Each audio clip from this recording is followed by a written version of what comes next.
for his statement, and I give the floor to the permanent observer of the Observer State of Palestine. You have the floor.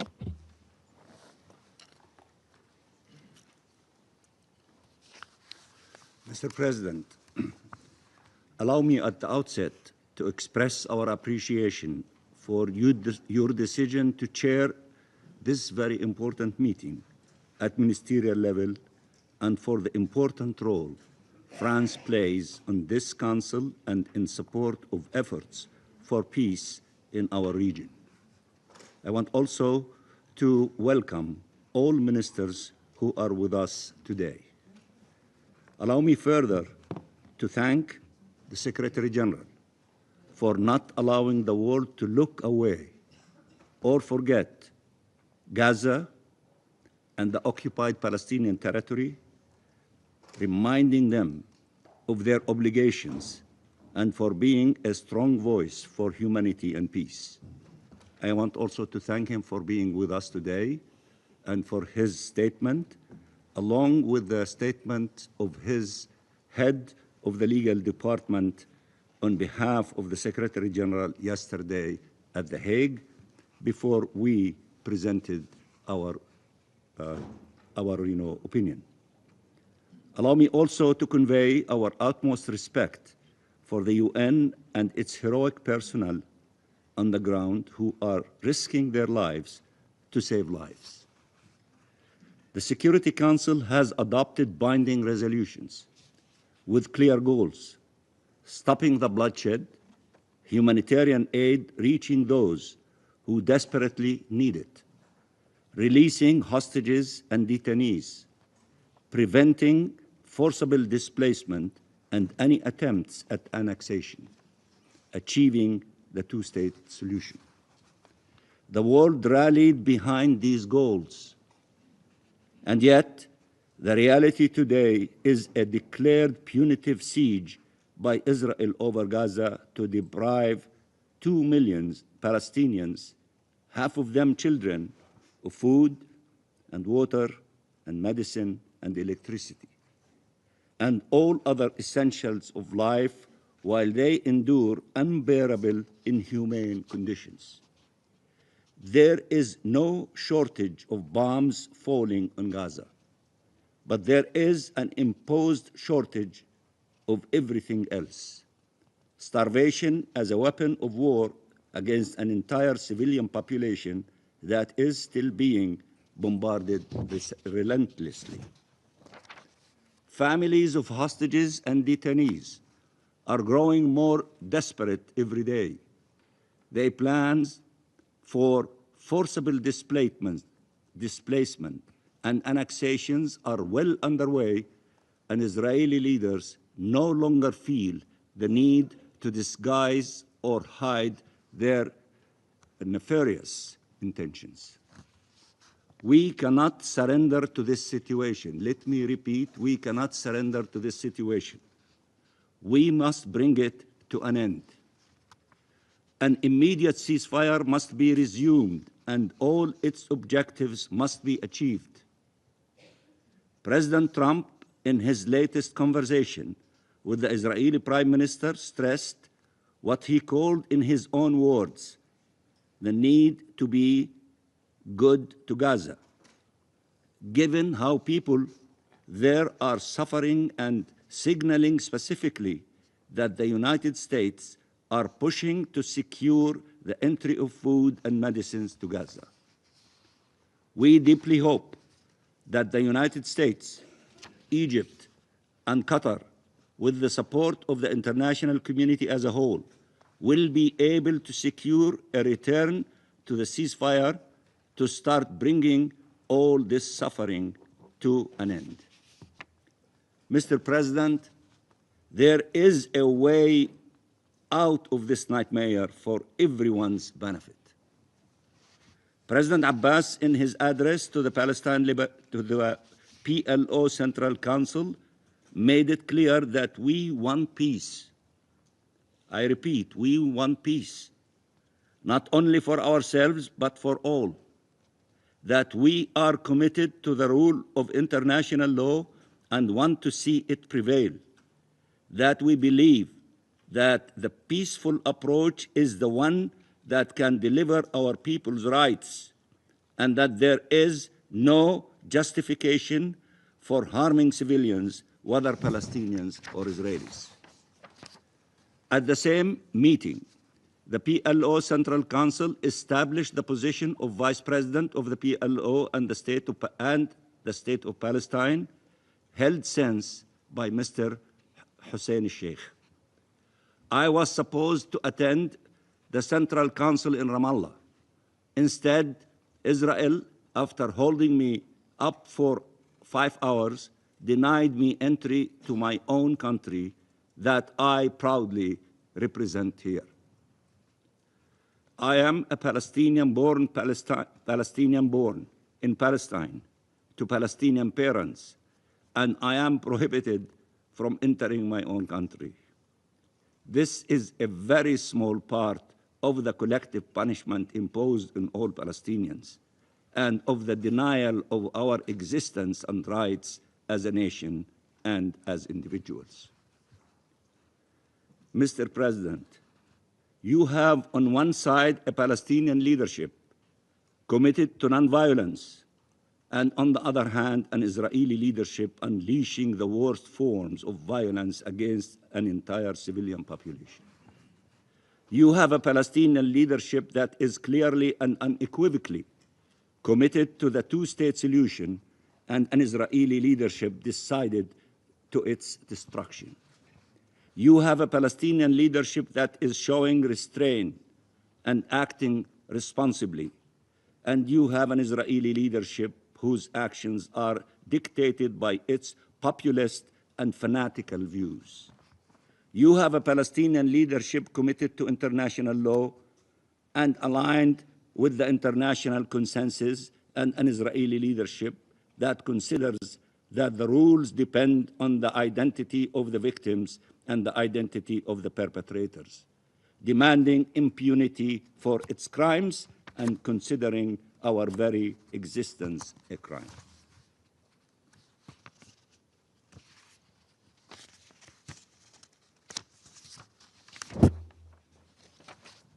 You have a Palestinian leadership that has been responsive to the demands for reforms and an Israeli leadership that has flatly rejected change. You have a Palestinian leadership committed to a simple and yet essential idea: live and let live, and an Israeli leadership that believes that the existence of one people requires the destruction of another. The international community has determined a long time ago that there is not a people too many in the Middle East, but an independent state missing, the independent state of Palestine. Mr. President, there are solutions for those not searching for excuses to prolong the war and unbearable human suffering.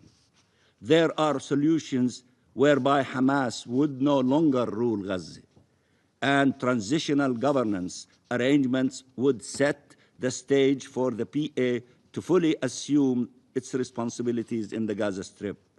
There are solutions for the reconstruction of the massive destruction Israel has caused in Gaza without displacing its population. There are solutions for ending this illegal occupation and conflict and ushering an era of shared peace, security, and prosperity. In this regard, Arab countries have displayed leadership that has been commended worldwide. Egypt and Qatar mediating the ceasefire.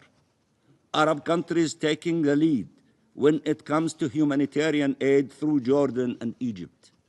The responsible roles played by Algeria and the United Arab Emirates in this council over the course of the last 2 years.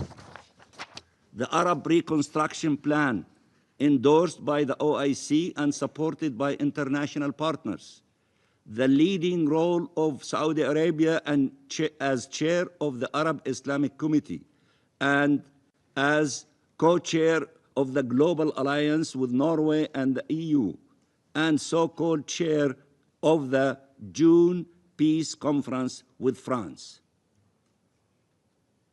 International partners have welcomed, have joined, have contributed to, and have helped advance these initiatives, all seeking just and lasting peace.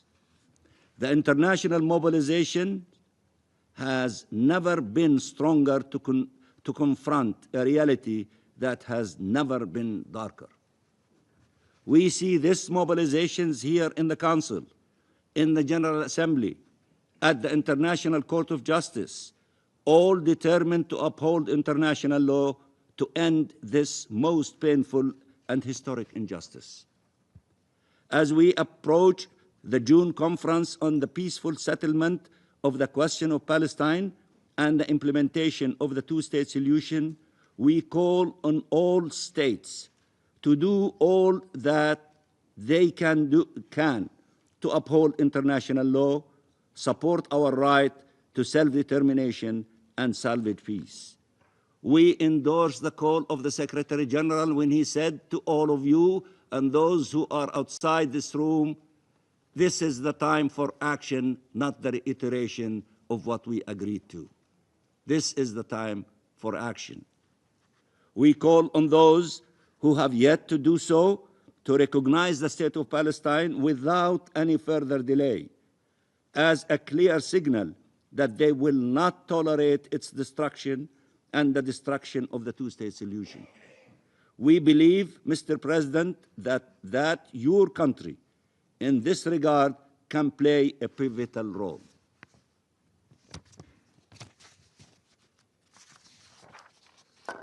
We call on all states to take measures against settlement colonization and against annexation and forcible displacement, and to end Israel's unlawful presence in the occupied Palestinian territory in line with the ICJ advisory opinion.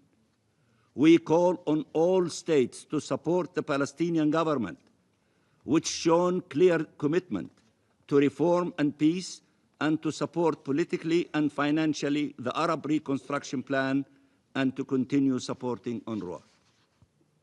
Mr. President, the Palestinian people are in a cage, killed and starved, day after day after day. As Pope Francis said, this is not war, this is cruelty. Our greatest fear is that the world is growing accustomed to such horrors, that while it condemns Israelis' actions, it feels powerless to stop them. But we ask all countries not to surrender to this self-inflicted powerlessness. Let me repeat. We ask all countries not to surrender to this self-inflicted powerlessness. These atrocities have no moral or legal justifications. This genocide has to end, and life must prevail. The Palestinian people are entitled to international protection for as long as they are trapped under military occupation. A ceasefire in the Gaza Strip, which remains the top priority, should also be accompanied by an end of attacks and repression by Israeli occupation forces and settlers across the West Bank, including East Jerusalem, which are displacing entire communities. Mr. President, Prime Minister Netanyahu delivered another delusional speech 2 days ago. He insisted once again that the two-state solution meant the destruction of Israel. He said, and I quote, Hamas says we will destroy Israel by terror and military conquest right away, and the PA says, no, you destroy it politically by driving it through propaganda and lawfare to the 67 borders, end of quotation. Pursuing an independent state of Palestine living side by side with Israel in accordance with resolutions of this very council and the very United Nations resolutions in which the state of Israel was established with the partition of Palestine is somehow pursuing the destruction of Israel? Does that make sense? This is nonsense. Those who benefited from the privilege of resolutions of the General Assembly, including the partition plan, and admitted as a member state, are saying us seeking peaceful methods to accomplish the establishment of the independence of the State of Palestine is now the destruction of the State of Israel? Who is among you would buy this nonsense? He spoke of the attempts to annihilate Israel when in reality he is the one pursuing the annihilation of Palestine and its people. He spoke of how the Israeli army moves Palestinian civilians out of harm's way when in reality it has shown total disregard for Palestinian lives, killing and maiming and detaining and torturing and starving them endlessly. He bragged about Israel's violations of the sovereignty and territorial integrity of Lebanon and Syria, which must be rejected by all.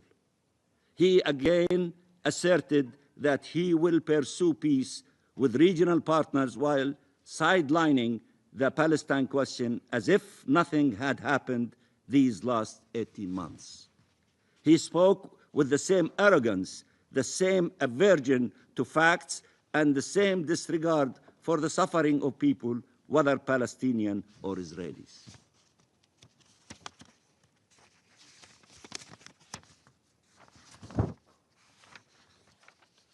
Fanatical delusions will destroy our region. We need a strong leadership for peace. I repeat, we need a strong leadership for peace. The deployment of collective resolve at an unprecedented scale that will finally deliver freedom for the Palestinian people.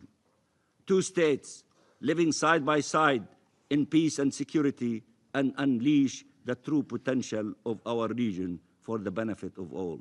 And we totally agree with you, Mr. Secretary General, when you always say there is no plan B for the two-state solution. We belong resolutely to this camp and count in your collective support to ensure it prevails. Thank you very much, Mr. President, and welcome to the Security Council. Je remercie l'observateur. I thank the permanent observer of the Observer State of Palestine for the statement. I now give the floor to the representative of Israel. Thank you, Mr. President, Secretary General, Ministers, Excellencies. It is symbolic that this session is taking place on the eve of Israel's Memorial Day, Yom HaZikaron. It is the day when we honor the soldiers who gave their lives defending our state and the innocent civilians whose lives were cut short by terror.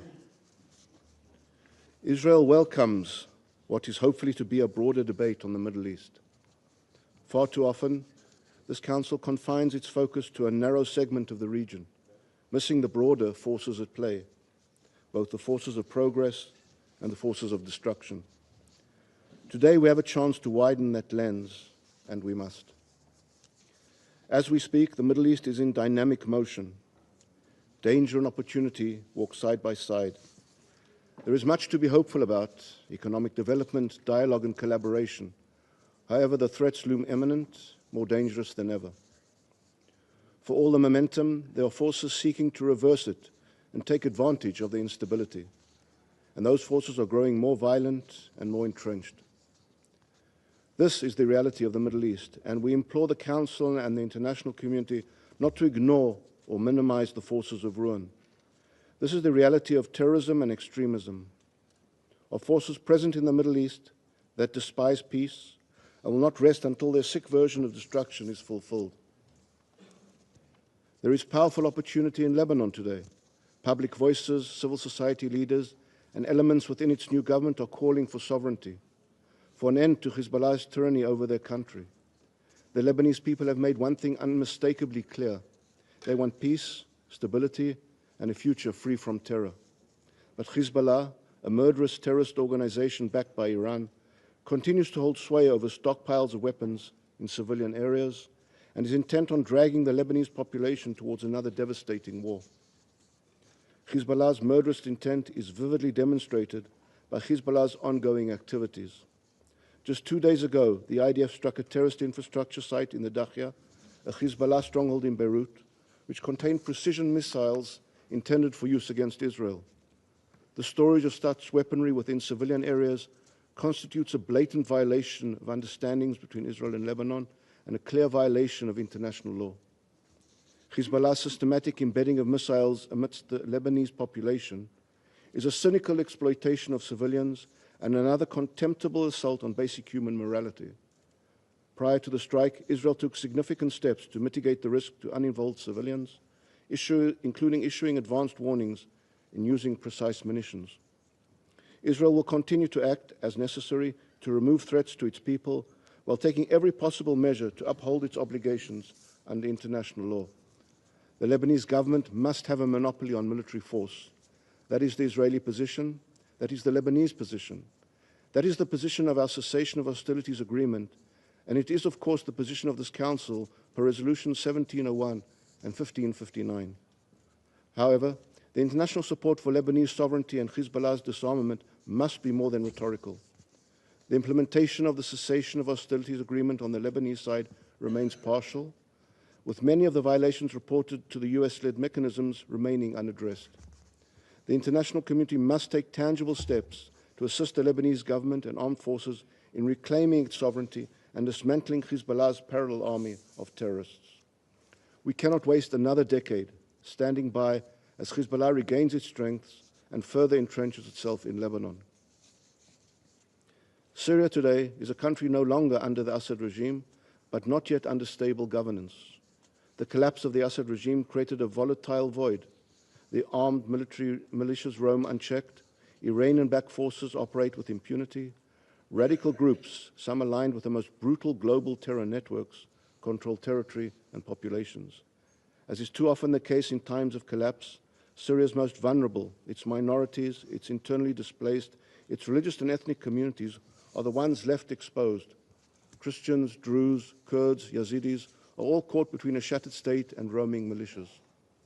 Moreover, we cannot ignore the deeply troubling pattern emerging in Syria, where individuals with jihadist backgrounds have been appointed to key positions within the provisional government and its affiliated armed groups. These individuals, many of whom were previously aligned with terrorist organizations such as Al-Qaeda, ISIS, and Jabhat al-Nusra, now hold command over military infrastructure that could be used to destabilize the region and threaten the security of neighboring states, including Israel. These groups' ideologies are clear and cause for serious alarm. This threat was evident last month in the brutal massacre and abuse of Alawite civilians and other vulnerable populations. The Syrian people deserve better. They deserve a future not dominated by sectarianism and foreign interference. They deserve international support that empowers local stability, not the enabling of jihadism and chaos. This Council must recognize the urgency of the situation. Syria must not become a permanently fractured state governed by guns, but by the rule of law. The region cannot afford it, and the Syrian people can no longer endure it. Mr. President, as we look across the region, there is one thread connecting the instability. It is the same thread connected to the Houthi missiles which are relentlessly fired at Israel population centers. It is the same thread connected to Hamas's massacre of our people on October 7th. Iran is not a lowly agitator. It is the engineer of our region's turmoil. Through Hezbollah in Lebanon, Hamas and Islamic Jihad in Gaza, militias in Iraq and Syria, and the Houthis in Yemen, Iran has constructed a deliberate network of violence to expand its reach and destabilize its enemies. This is active, ongoing, and strategic. And above all, Iran continues to advance its nuclear ambitions. It issues existential threats openly and regularly. Israel will not allow Iran to obtain nuclear weapons. We will not waver. We will not retreat on this issue, and we call on the international community to uphold that red line, because the consequences of a nuclear Iran will not be limited to Israel. They will extend across this region and beyond. The international community can no longer afford to abdicate its responsibility when it comes to Iran. The chaos Tehran has unleashed across the region is a result of years of hesitation and indulgence. Its accelerating nuclear program now poses an even graver threat. It is time to confront the reality that unchecked Iranian aggression will not recede on its own. It must be confronted decisively and collectively. Iran's fingerprints are, of course, on the situation in Gaza, where its proxy Hamas has brought only ruin to its people and terror to ours. I remind the Council that Israel did not seek this war. It was forced upon us on October 7th, when Hamas committed the worst massacre of Jews since the Holocaust. Over 1,200 murdered, entire families, babies, children, mothers, grandparents wiped out. 251 hostages were taken into Gaza. Today, 59 of those innocent people remain, with 24 believed to be alive. 35 more are believed to be dead, their bodies still inhumanely held. Hamas has rejected every reasonable offer for their return home. Instead, it releases horrifying footage of hostages to deepen the agony of their families and to prolong their torment. This is sadism. It is psychological warfare in the vilest degree imaginable. Israel has a duty to its people and to the world to dismantle Hamas's military and governing infrastructure, to ensure Gaza can never again be used as a launchpad for atrocities, and first and foremost, to bring our hostages home. However, that duty has never come at the cost of our international obligations. Allow me to remind the Council that Article 70 of the first additional protocol to the Geneva Conventions requires aid where the civilian population is not adequately supplied. During the 42-day ceasefire, more than 25,000 aid trucks entered Gaza, facilitated by Israel. These trucks carried tens of thousands of tons of humanitarian aid, including food, fuel, and medical supplies. Israel is closely monitoring the situation and coordinating with relevant UN agencies and humanitarian organizations on the ground. Our assessments indicate there is currently no evidence of a humanitarian crisis in Gaza. Further, under Article 23 of the Fourth Geneva Convention, a party is not obliged to allow in aid that is likely to support the enemy's military effort. And yet, this is exactly what Hamas has done, stealing aid from the civilian population and selling supplies to rebuild the terror machine. Still, some in the international community continue to draw dangerous false equivalencies, ignoring that Hamas alone began this war, continuing to prolong it, and still holds 59 hostages underground in inhumane conditions. 59 hostages who have never received an ounce of humanitarian aid. As Eli Sharabi recently testified before this Council, he personally witnessed Hamas terrorists bringing UN humanitarian aid into their tunnels where they consumed it themselves, denying even the smallest share to the starving hostages. This war can end tomorrow if Hamas releases the hostages and lays down its weapons. That is the only path to peace. That is why the convening of the high-level international conference on the conflict in June is destined, unfortunately, to fail. Such an initiative is disconnected from the current reality and risks doing more harm than good, particularly in the post-October 7th environment. It creates false expectations while ignoring the underlying dysfunction of the Palestinian Authority, its ongoing support for terrorism via the pay-for-slay program, its refusal to implement long-overdue reforms, its promotion of incitement, and its legal warfare against Israel in international forum. Yet this conference provides fertile ground for yet another opportunity to politicize and polarize international forums, deepening the divide and moving all parties further from peace. Genuine progress will not come from internationalizing the conflict or from one-sided measures decided by uninvolved parties. It will come from responsible leadership, the rejection of terrorism, and embracing the moderate parties. Efforts to promote this conference undermine the path towards real regional progress. Instead of amplifying failed approaches, the international community should focus its energy where it is most needed, confronting the radical axis led by Iran and its terror proxies. Esteemed Council members, there is a danger in mistaking aspiration for reality. This Council must not fall into the trap of wishful thinking. We cannot speak of reconstruction without security. We cannot achieve Lebanese sovereignty while tolerating Hezbollah. We cannot promote regional cooperation while ignoring Iran's nuclear aspirations. And one cannot claim to stand for peace while legitimizing the forces that slaughtered families in their homes. There is tremendous opportunity in the Middle East today, but the greatest threat to that opportunity is terrorism, fanaticism, and an apparent international blindness to them. If we are serious about building a better future for the region, then we must also be serious about naming the obstacles in the way. Israel is ready. We are ready to work with regional partners, ready to deepen cooperation, but we will not compromise on the security of our people.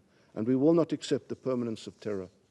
This Council has a chance to support progress, to back governments that seek reform, to empower voices that reject extremism, to stand with those who value life and prosperity, not death and misery. It is not too late, but the window will not stay open forever. Through a realistic acceptance of the challenging reality in the Middle East, it might be possible to summon the resolve to harness the potential for an improved future for all. I thank you, Mr. President. Je remercie. I thank the representative of Israel for the statement. I shall now make a statement in my capacity as Minister for Europe and Foreign Affairs of France. Monsieur le secrétaire général.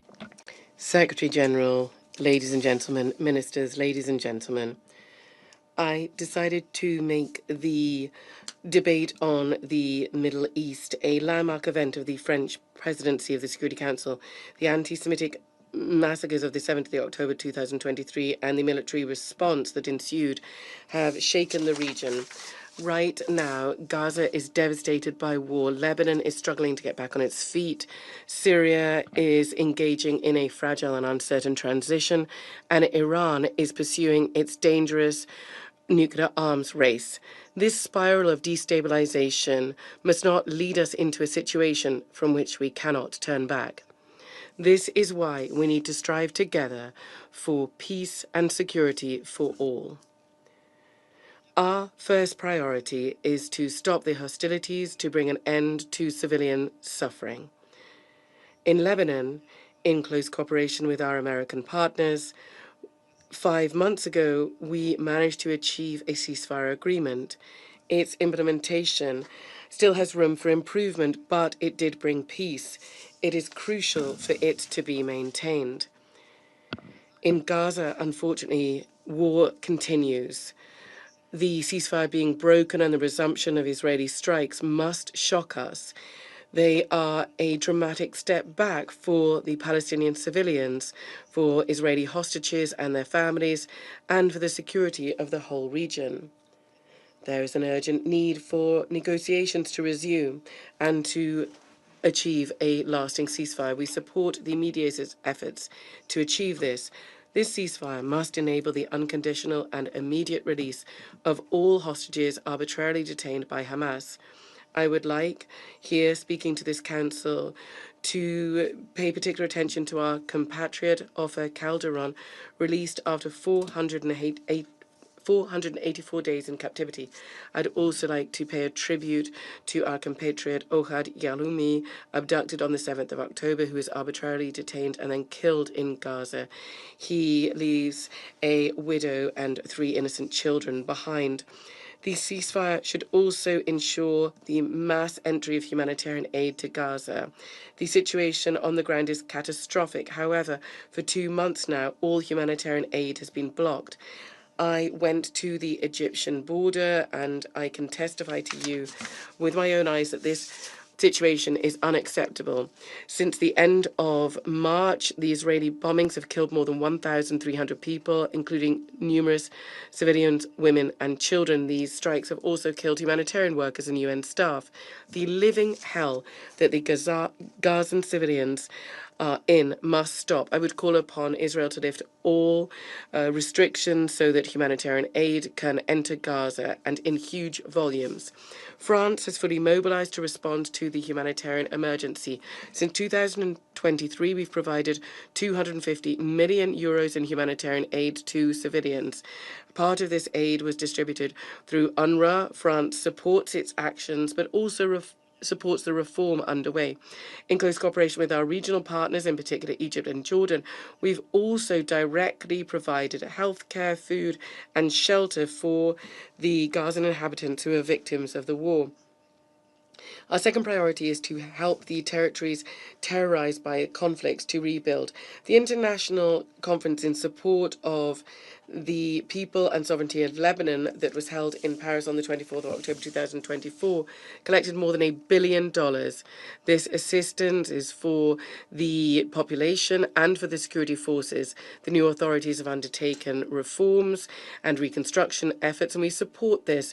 We will also host in Paris an international conference to support Lebanon's economic recovery. The role of the UN throughout this process of reconstruction is crucial. Lebanon must regain its sovereignty, its complete sovereignty. We would call upon those Israeli forces that are still present to withdraw from Lebanese territory so that the Lebanese armed forces can deploy there once again. It's up to them to ensure the security and sovereignty of the state, assisted by UNIFIL and the oversight mechanism that France is involved in alongside the US, and which includes the UN. France will continue its efforts with determination to ensure the full implementation of Resolution 1701 of this Council. In Syria, a historic transition process has been underway since the toppling of the dictator Bashar al-Assad. France is prepared to lend its support here. Along with its European partners, France initiated the conditional lifting of sanctions. The transition process must be respected and protected, as should all rights of all Syrian men and women, irrespective of their ethnic, religious, or gender affiliation. There should also be the pursuit of effective and decisive fighting terrorism, and I will say this once again from the podium of the General Assembly of the United Nations. The atrocious crimes committed by Bashar al-Assad's regime must not be forgotten. The UN has an important role to play against impunity and to rebuild Syria.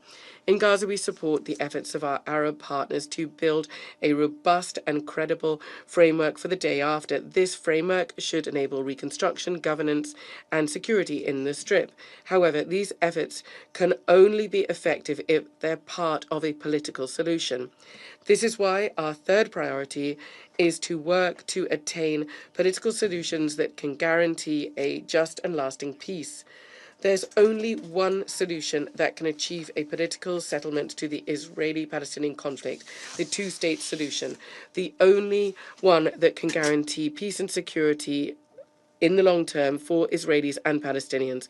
This solution has currently been undermined by the heightened settlement activity in the West Bank and by violence by extremist settlers and by the desire to weaken the Palestinian Authority and by talk of an annexation and forced population displacement. Given the facts on the ground, the prospect of a Palestinian state, that prospect needs to be protected. That is why, along with Saudi Arabia, France will organize in June here in New York an international conference on the implementation of the two-state solution. Our objective is clear: to make progress on the recognition of Palestine and the normalization of relations with Israel at the same time. This is how we will be able to guarantee Israel's security and its regional integration, whilst responding to the legitimate aspirations of the Palestinians to have their own state. This roadmap for the effective implementation of the two-state solution also involves disarming Hamas, defining a credible government structure from which it will be excluded, and the reform of the Palestinian Authority. The UN and its agencies must play their full role in this process. In parallel, we spare no effort to find a diplomatic solution to the challenge of the relentless pursuit of the Iranian nuclear program.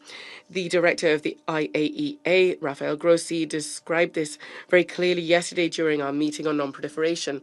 Given destabilizing interference from outside, we will continue to strive to strengthen the sovereignty of the states of the region. I have just returned from a trip to Iraq, and I'd like to underscore how this country paves the way. Torn apart not long ago by conflict and power games, today it's managing to keep to the side of regional tensions. Iraq has regained its role as a center of equilibrium and stability. The third conference of Baghdad that will take place at the end of the year attests to this. It will enable us to work on cooperation and regional security, counteracting the logic of fragmentation and confrontation that is at play today.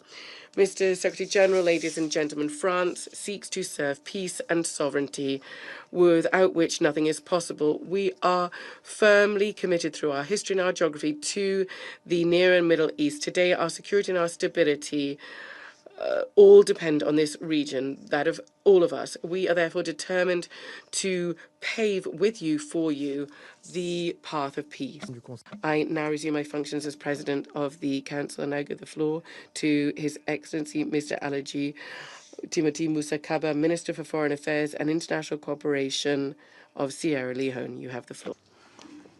I thank Mr. President, Excellency Mr. Jean-Noël Barrot, Minister for Europe and Foreign Affairs of France. I thank you for convening this important ministerial level debate. And I also thank the Secretary General for his briefing and unwavering leadership in seeking peace in the Middle East under deeply challenging conditions. This meeting comes at a moment of grave urgency. The prolonged Israel-Palestine conflict continues to inflict devastating humanitarian, security, and political consequences, destabilizing the region and challenging the collective conscience of the international community. The recent and continued violations of ceasefire agreement have worsened an already catastrophic humanitarian situation. In the Gaza Strip and West Bank, we are witnessing an alarming deterioration characterized by mass civilian casualties, repeated displacement, and widespread destruction of infrastructure, an affront to international humanitarian law and the rules-based international system. Reports indicate that 1,890 people were killed between 18 March and 17 April, including 595 children. Indiscriminate airstrikes on densely populated areas and IDP camps have resulted in appalling civilian casualties. The use of incendiary weapons in these attacks has left women and children burnt alive in their shelters, deepening trauma and collective despair. Repeated evacuation orders have displaced over 480,000 people within a matter of weeks. The total blockade of humanitarian aid and commercial goods since 2nd March 2025 is a man-made catastrophe. Despite the presence of food convoys by UNRWA and the World Food Programme WFP, access remains blocked. WFP's recent warning of depleted food reserves and the possible suspension of operations is a dire signal. Medical facilities already overburdened and under-equipped face collapse. Fuel, medicine, clean water, and electricity are almost non-existent. Humanitarian personnel operate under immense risk. Dozens have been killed, while UNRWA, a lifeline for millions of Palestinians, faces obstruction, politicization, and underfunding. The legal obligations of the occupying power are clear under the 4th Geneva Convention. Israel, as the occupying power, is bound to ensure the welfare of civilians in the occupied Palestinian territory, including access to food, water, shelter, and medical care. These obligations are not discretionary. In this regard, Sierra Leone strongly supports the submission of the United Nations to the International Court of Justice, which reaffirmed Israel's continuing legal obligations toward the United Nations, UNRWA, and the people under occupation. The UN's legal position is unambiguous. Israel cannot derogate from its responsibilities under international law and must allow unhindered humanitarian access. Mr. President, the situation in the West Bank, including East Jerusalem, is equally concerning. Settlement expansion, the demolition of homes, and restrictions of Palestinian movement continue to intensify. Thousands remain displaced in Jenin, Tulkarm, and other communities. These actions risk undermining the path toward a two-state solution and must cease. Sierra Leone underscores the urgent need for accountability and compliance with international humanitarian law. Despite the non-convening of a conference of high contracting parties to the 4th Geneva Convention with the aim of reaffirming legal protections, accessing compliance, and advancing mechanisms for accountability, Sierra Leone continues to urge for compliance with IHL and a constant reaffirmation of its principles. As a country that emerged from conflict through multilateral solidarity and principled diplomacy over 2 decades, Sierra Leone believes in peace through lawful and negotiated settlement, not through violence or collective punishment. In this regard, we emphasize the following priorities. First, improving the security situation. We unequivocally condemn the targeting of civilians, hostage-taking, and all forms of attacks on non-combatants. We reiterated our call for the immediate and unconditional release of the remaining 59 Israeli hostages held by Hamas and urged all parties to commit to a renewed cessation of hostilities. Security Council Resolution 2735/2024 provides a foundation for dialogue. Second, ensuring humanitarian access. Humanitarian assistance must not be politicized or weaponized. We call for the safe, sustained, and unimpeded access for aid agencies across all border entry points into Gaza, including the Rafah, Kerem Shalom, and Erez crossings. We reject restrictions placed on UNRWA and other aid organizations and support full resumption of their work. The international community must urgently act to avert a famine and allow the continuation of critical health interventions, such as the forthcoming round of polio vaccinations. Third, Mr. President, supporting a renewed peace process. The current cycle of violence and once again proves that occupation, blockade, and unilateral actions cannot form the basis for peace. We welcome the initiative by France and the Kingdom of Saudi Arabia to co-chair an international conference on the Middle East peace process and call on all parties to approach the process in good faith. This effort must be anchored in international law, relevant UN resolutions, and long-standing frameworks such as the Arab Peace Initiative and the Quartet Principles. Sierra Leone continues to support the internationally endorsed vision of two states, Israel and Palestine, living side by side in peace and security, with East Jerusalem as the capital of a future Palestinian state, and a return to the 1967 borders. We reaffirm our call for the full implementation of all relevant Security Council and General Assembly resolutions, and we encourage intensified diplomatic engagement by regional and international actors. In closing, Mr. President, Sierra Leone joins others in renewing our collective call for peace, justice, and accountability. The road to peace must be paved with respect for international law, humanitarian principles, and the inherent dignity of every human being in the region, in particularly the people of Israel and Palestine. I thank you.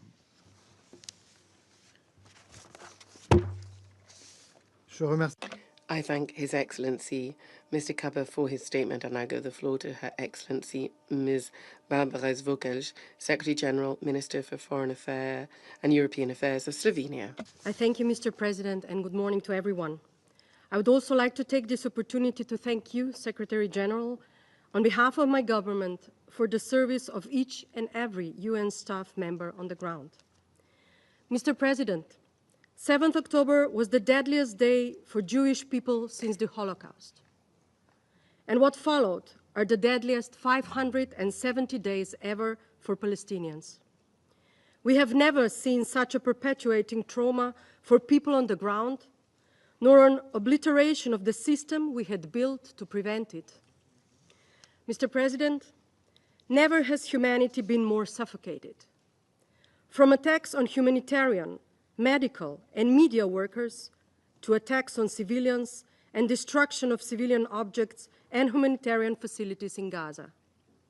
From the longest blockade of humanitarian aid since the start of the war, now passing 50 days, to plans for militarization of aid. From limiting access of humanitarian workers to downright attempts to dismantle a UN agency, to legally prosecute it and discredit the entire organization. From killing civilians just because they are of certain ethnic background, to taking others for hostage for the same reason. The list of the unacceptable is long, and it prevents us from shielding civilians from a war which they bear no responsibility for. We again call for full respect of international law, including international humanitarian and human rights law. Mr. President, never has the future of the region seemed so profoundly uncertain. To use the words of Gazan photographer Fatima Haswana, tragically killed earlier this month, every death will have an impact that will remain through time. There is no military solution to the Palestinian question. War in Gaza does not bring more security to Israel. Operations in the West Bank and persistent illegal occupation and settlement expansion are shaking up the entire region. Attacks across the region, including on the south of Syria, along with inflammatory political narratives, are stoking global instability. As a diplomat, I fear what could come out of the ashes of the Gaza war if there is no united front from the international community to prevent more violence, more hatred, and more radicalism. As a mother, I wonder what kind of future awaits those children in Palestine who have lost their entire families, or those children in Israel whose relatives are still held hostage or will never come home. The road to their recovery is long. It is our responsibility to pave it with peace. Mr. President, never have needed more strength to prevent the evaporation of a political solution and to defend the system we have collectively built. Slovenia has long been a staunch supporter of the two-state solution. Last June, we recognized the state of Palestine. Since October 2023, we have been providing humanitarian aid to address the needs of civilian population in Gaza. For almost 15 years, we have been carrying out the medical rehabilitation of wounded Palestinian children in Slovenia. We will continue speaking in favor of Israel's security, as well as in support of the work of the Palestine Authority, including in their reform path. We stand against any territorial or demographic change of Palestine. Slovenia supports the ongoing discussions around the comprehensive Gaza reconstruction plan, highlighting the crucial role of strong Arab and Palestinian ownership. We will continue supporting political and legal processes. Everyone should play their part, including through tangible commitments and actions at the International Conference on the Two-State Solution this June that you just mentioned, Mr. President. As we look to the future, our first, most immediate priority must be a lasting ceasefire followed by reconstruction. But the future must also include an honest reflection on the failures, our failures, to uphold the security net that the international community should provide to prevent such devastation. Mr. President, with the level of suffering we see, immense wisdom and courage are needed to ensure respect of international law, to overcome divisions, and to safeguard the two-state solution. We have said never again a long time ago. We must now make sure to keep our word. I thank you. Je remercie. I thank Her Excellency Ms. Zvokic, and I give the floor to His Excellency Lord Ray Collins of Highbury, Parliamentary Under-Secretary of State for the Foreign, Commonwealth and Development Office. You have the floor. President, the Secretary-General has highlighted the appalling situation in Gaza. The human cost on October the 7th was horrific, and since that day, hostages have endured unimaginable cruelty and Palestinians have faced relentless death and destruction. We welcome President Abbas's call for the hostages to be released, and we echo that call. We also need a return to the ceasefire to end the terrible bloodshed. We are deeply concerned by the World Food Programme's announcement on Friday that its food stocks in Gaza have run out.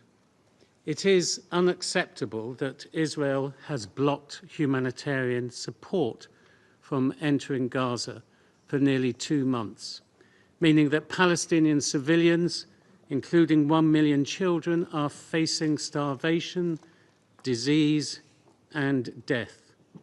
UN and other workers must be able to deliver life-saving assistance safely and in line with humanitarian principles. We are outraged by recent attacks, including the killing of Palestinian Red Crescent workers, and the hit on a UN compound on the 19th of March. Israel has admitted that this was caused by one of their tanks, despite the compound being known to the IDF as a UN humanitarian facility. This is inexcusable. We urge Israel to ensure accurate public statements on such grave incidents. It must conduct full and transparent investigations into these incidents, hold those responsible to account, and reinstate an effective deconfliction system to prevent such tragedies. President, the United Kingdom believes that lasting peace and security can only be achieved through a two-state solution. And we thank France and Saudi Arabia for their leadership in preparing for the conference in June. We should build on the Arab plan for the Gaza's future and develop credible security and governance plans acceptable to both Israel and Palestinians. Hamas must no longer govern Gaza or pose a threat to Israel, and we should build the capability of the Palestinian Authority, which will be central to a future state. Finally, we must seize the opportunity to build lasting peace across the region. There has been important progress in Lebanon, where the government has committed to crucial reforms, and in Syria, with moves towards an inclusive political transition. The United Kingdom will continue to support the Lebanese and Syrian people to build on this momentum, and we urge all parties to avoid destabilizing actions and abide by their international obligations.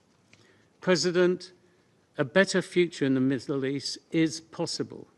To realize it, we must return to a ceasefire in Gaza, reinvest in efforts to achieve a two-state solution, and pursue wider normalization of relationships for the benefit of Palestinians, Israelis, and all those living in the region. I thank you. Je remercie Son Excellence. I thank His Excellency Lord Collins for his statement, and I give the floor to the representative of the United States. Thank you, Mr. President, and I welcome you, Foreign Minister Jean-Noel Barrot. Thank you to Secretary General Guterres for your briefing. Colleagues, as we have consistently said, the future of the Middle East must look different. Fresh thinking is needed to bring about a durable peace and prosperity that provides opportunities for all the region's people. Mr. President, with respect to the humanitarian needs in Gaza, no one wants to see Palestinian civilians in Gaza go hungry or thirsty. A ceasefire agreement would create the condition for the flow of humanitarian aid, but Hamas is preventing this agreement from being concluded. Just 2 weeks ago, Hamas rejected yet another proposal put forward by the United States, Qatar, and Egypt that would release hostages who have been held for 570 days and bring calm to Gaza. Instead, Hamas, a brutal terrorist organization, continues to violently suppress organic protests against its barbaric rule and demonstrate its lack of regard for the Palestinian civilians it purports to represent. Hamas bears sole responsibility for the war it unleashed on October 7th, 2023, when it committed the worst massacre of Jews since the Holocaust and abducted more than 250 hostages, as well as for the resumption of hostilities in March following Hamas's rejection of multiple proposals. The United States supports Israel in its fight to defend itself from groups that wish to destroy it. Fighting could end tomorrow if Hamas released hostages and laid down its arms. Their reckless decisions have caused enough bloodshed. Hamas must leave Gaza forever. The Council should apply pressure on Hamas to, for the first time, free Palestinians in Gaza from Hamas's tyranny. Shielding Hamas from accountability only undermines Israel's security and does nothing to improve the lives of Palestinians. Mr. President, this Council has heard firsthand testimony from Noah Argamani and Eli Sharabi, who bravely detailed the depravity they experienced at the hands of their Hamas captors. We cannot remain silent about the horrors of their plight or the urgent need to press for the release of the 59 hostages who remain in Hamas's grip, including those brutally murdered in Hamas captivity. Mr. President, President Trump has been clear. Hamas must release all the hostages immediately. 5 Americans still need to come home. Idan Alexander can still return to his parents' arms, but Hamas continues to hold the bodies of Itai Chen, Gadi Hagei, Judy Weinstein Hagei, and Omer Nutra. We will not rest until every hostage has been returned from Gaza. They will not be left behind. They will never be forgotten. We recognize the IDF's ongoing efforts to prevent civilian harm in Gaza, including its review of the tragic March 23rd incident that claimed the lives of humanitarian workers. We take note that the IDF claims 6 members of Hamas were among those killed in this incident, and call on the UN and member states to demand Hamas stop its abhorrent practice of putting civilians in harm's way. Hamas continues to cynically use civilian infrastructure to shield their personnel and weaponry. We expect all parties to comply with international humanitarian law. President, turning to the wider region, we must also recognize the insidious violence, suffering, and instability throughout the Middle East that Iran promotes through its malign actions, including its sponsorship of terrorism. Through Hamas, Hezbollah, the Houthis, and countless other terrorist proxies it backs, Iran poses a threat to the millions of people who call this region home. Iran's nuclear program, another cornerstone of its global campaign for destabilization, also threatens not only the safety of the international community, but its own citizens. President Trump has been clear. There are 2 paths for Iran to end its nuclear program. The United States prefers a negotiated resolution. Time, however, is limited. If Iran refuses to abandon its nuclear weapons program, we must hold it accountable. But real, meaningful diplomacy remains within reach. The United States will do its part to help forge a new reality alongside Israel and our Arab partners. The future must start in Gaza without Hamas. Meetings or international conferences will not change this reality. Hamas must disarm and be removed from Gaza, and the hostages must be returned home. I thank you. Je remercie. I would like to thank the representative of the United States, and I give the floor to the representative of China. President, I thank you for coming to New York to preside over this meeting. Thank you to Secretary General Guterres for your briefing. The Middle East is now deeply mired in turmoil. The tensions on the ground are worrying. Israel has reignited the war in Gaza. Its ongoing siege and relentless attacks on Gaza have resulted in new casualties among innocent civilians on a daily basis and an escalating humanitarian catastrophe. The illegal settlements in the West Bank keep expanding. Settler violence is intensifying. Israel's repeated attacks on Lebanon and Syria are violating the sovereignty and territorial integrity of both countries on an ongoing basis. Since last month, tensions have been on the rise in the Red Sea. The United States has been ramping up airstrikes on Yemen in violation of Yemen's sovereignty and territorial integrity. The Gaza conflict is the trigger of the current round of regional volatility. 19 months have passed, since the outbreak of the conflict, despite the unanimous and strong call from the international community for a ceasefire and an end to the war in Gaza. Peace remains elusive. Amid the mayhem, over 52,000 people have lost their lives. 2 million people in Gaza are threatened with forced displacement. The current round of the Gaza conflict has lasted for so long, with so much devastation. A major reason for this is the wanton violation of the basic norms underpinning international rule of law. Here, I wish to reiterate some self-evident principles. Security Council resolutions must be fully implemented. This is stipulated in the Charter of the United Nations. There is no room for distortion in interpretation. Abiding by international humanitarian law is a non-negotiable obligation and must not be used as a bargaining chip.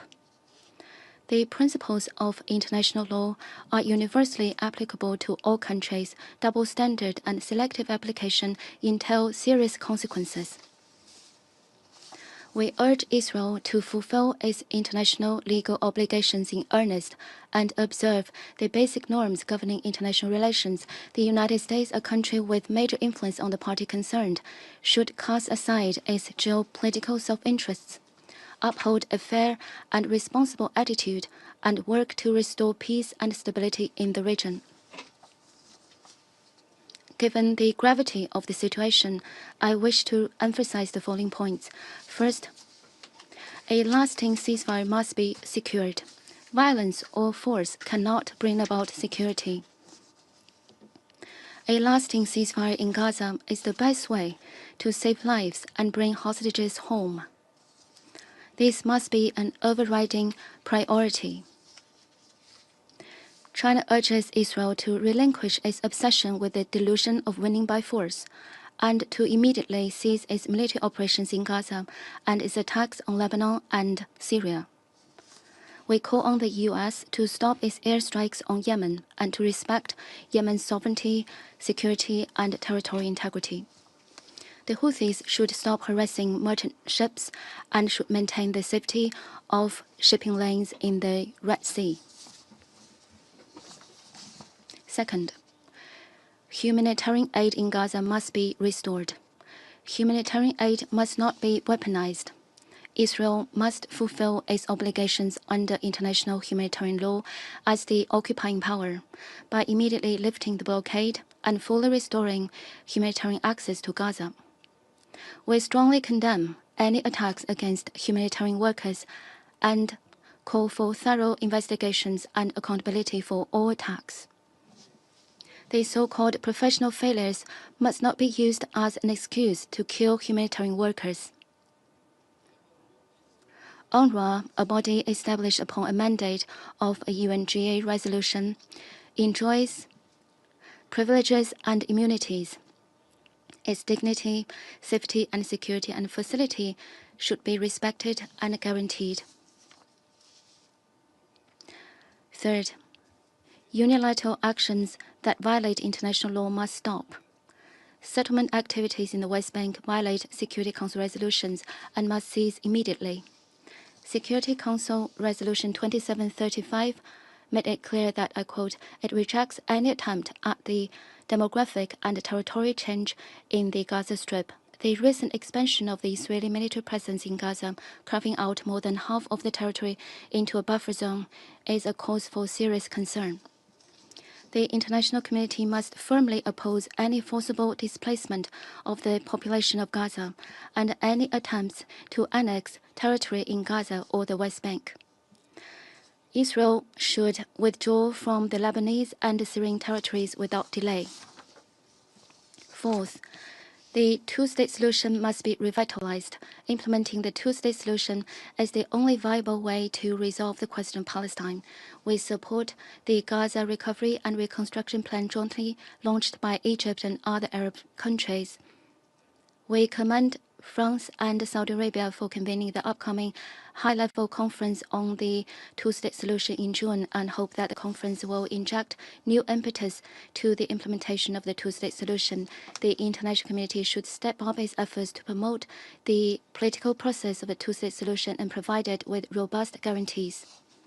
President, as the primary organ for maintaining international peace and security, the Security Council has the responsibility to take all necessary steps towards a lasting ceasefire in Gaza. China will continue to work with the international community in an unremitting effort to end the war in Gaza, restore peace in the Middle East, and achieve a comprehensive, just, and lasting solution to the question of Palestine. Thank you, President. I thank the representative of China, and I now give the floor to the representative of Somalia.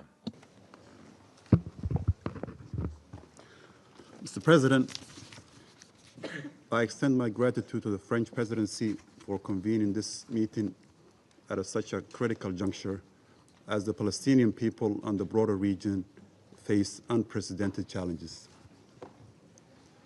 Our sincere appreciation also goes to the Secretary General, Antonio Guterres, for his briefing illuminating the devastating scale of the suffering in Gaza.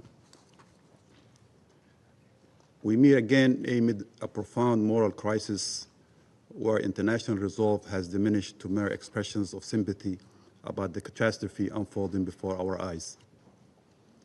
The statistics speak volumes. In 18 months, over 50,000 Palestinians killed, more than 100,000 wounded in these relentless atrocities. Occupied Palestinian territory situation is rapidly deteriorating beyond our darkest fears. The systematic deprivation of millions of Gazans is evident in the World Food Programme depleted stocks and acute shortages of medicine, fuel, and clean water. Most devastating of all is UNRWA, the sole lifeline sustaining Palestinian refugees for more than 7 decades, has been systematically dismantled, leaving an unprecedented void in humanitarian assistance. For over 50 days, Gaza has been transformed into an open-air prison where survival itself has become a daily struggle. The deliberate targeting of medical facilities, obstruction of aid, and forced starvation of civilians constitute crimes against humanity that demand immediate action. More alarming still is the forced displacement of 2 million Palestinians, 90% of Gaza's population, while 20,000 new settlement units rise in the occupied West Bank, revealing a calculated strategy to permanently alter Palestinian demographics. Mr. President, in response to these developments, my delegation proposes the following points. An immediate and permanent ceasefire must take effect. While we acknowledge the promising negotiations in Cairo, we emphasize that dialogue must yield tangible results. Humanitarian access to Gaza must flow without restriction. We cannot observe passively as basic survival becomes a luxury for an entire population. Protection mechanisms for civilian infrastructure, particularly hospitals, schools, and religious sites, must be established and enforced. The International Court of Justice ruling must be implemented, ensuring accountability through international justice mechanism. Mr. President, Somalia stands firmly behind the Arab Islamic plan for Gaza's early recovery and reconstruction. We view the upcoming high-level international conference co-chaired by France and the Kingdom of Saudi Arabia as vital to implementing a viable two-state solution. We advocate for Palestine's full membership in the United Nations as a recognition of a long-denied fundamental right and the only path aligned with international law and UN resolutions. Yet this solution grows more distant with each day of occupation, each new settlement, each demolished home. Mr. President, beyond Palestine, we are concerned about Israel's continued aggression in Lebanon and its violation of its sovereignty, including airstrikes and presence in the authorized buffer zone. We call for immediate Israeli withdrawal from the Lebanese territory and uphold its obligation under UN Security Council Resolution 1701 of 2006. In Syria, we denounced the repeated Israeli airstrikes on civilian infrastructure, airport, and airstrips. These actions not only violate international law, but breached the 1974 disengagement of force agreement between Israel and Syria, threatening regional stability. In conclusion, Mr. President, our delegation reiterates its unwavering position. We must revitalize the political track towards a comprehensive peace, recognizing the state of Palestine with Al-Quds al-Sharif as its capital as the only viable path forward. The choice before this Council is stark. We can either perpetuate a cycle of crisis management, or we can summon the political courage to pursue a lasting and just solution. The stability of our region and the credibility of this Council depends on it. Somalia stands ready to support all genuine efforts toward this end. I thank you, Mr. President. I thank the representative of Somalia. I now give the floor to the representative of Greece. Thank you very much, Your Excellency. Thank you for being with us today to attend this very important debate that you're presiding over. Peace cannot be achieved through violence. It can only be attained through understanding and negotiations. Yet, a political understanding of the Palestinian question remains elusive, as we are only 1 month away from the upcoming June conference and the prospects of a ceasefire deal are still unclear. The June conference presents a unique opportunity to revitalize the political process and pave the way towards the implementation of the two-state solution according to the relevant Security Council resolutions, while recognizing the right of Israel to exist side by side with the Palestinians in peace. We support the efforts by France and the Kingdom of Saudi Arabia and sincerely thank them for their work and their leadership in promoting a sustainable day after for the region. Having said that, we cannot but stress the importance for the fruition of the negotiations with the aim of achieving a permanent sustainable ceasefire while securing the release of all hostages. We commend the mediators, Egypt, Qatar and the United States for their tireless efforts. Undoubtedly, a peaceful future in the Middle East cannot be established through violence and the forced displacement of people. It is also clear that Hamas cannot have any future in Gaza. The way towards peace should be based on international law while ensuring the leading role of a reformed Palestinian Authority, being the only credible and moderate alternative with the assistance of the international community. The European Union has exercised critical leadership in this regard by announcing a 1.8 billion support package for the Palestinians. We also commend the PA's readiness to continue its ambitious reform agenda. Likewise, the Arab Plan for Gaza, as presented by Egypt, is a constructive proposal. Greece supports this initiative as a good starting point towards planning reconstructions, and we reiterate that Hamas should have no role in the day after, as it continues to be a serious obstacle for sustainable peace. On the humanitarian front, the ongoing hostilities to the Gaza Strip has led to a significant increase of the death toll, leaving behind hundreds of Palestinians dead, thousands wounded, and internally displaced, all in acute need of food, water, medical supplies, and shelter. At the same time, the hostages and their families continue to live in a daily agony and uncertainty. Greece has repeatedly condemned the October 7 terrorist attacks perpetrated by Hamas and the cruel treatment of the hostages who remain in Hamas captivities. All hostages must be treated humanely and immediately and unconditionally released. It is evident that the humanitarian blockade further deprives people of the means for survival. The unhindered continuous flow of aid at scale into all parts of Gaza, combined with the restoration of the water and electricity systems, constitutes a priority. At the same time, humanitarian workers, medical staff and patients must be protected at all times in accordance with international humanitarian law. Mr. President, the humanitarian security landscape in the rest of the occupied Palestinian territories remains alarming.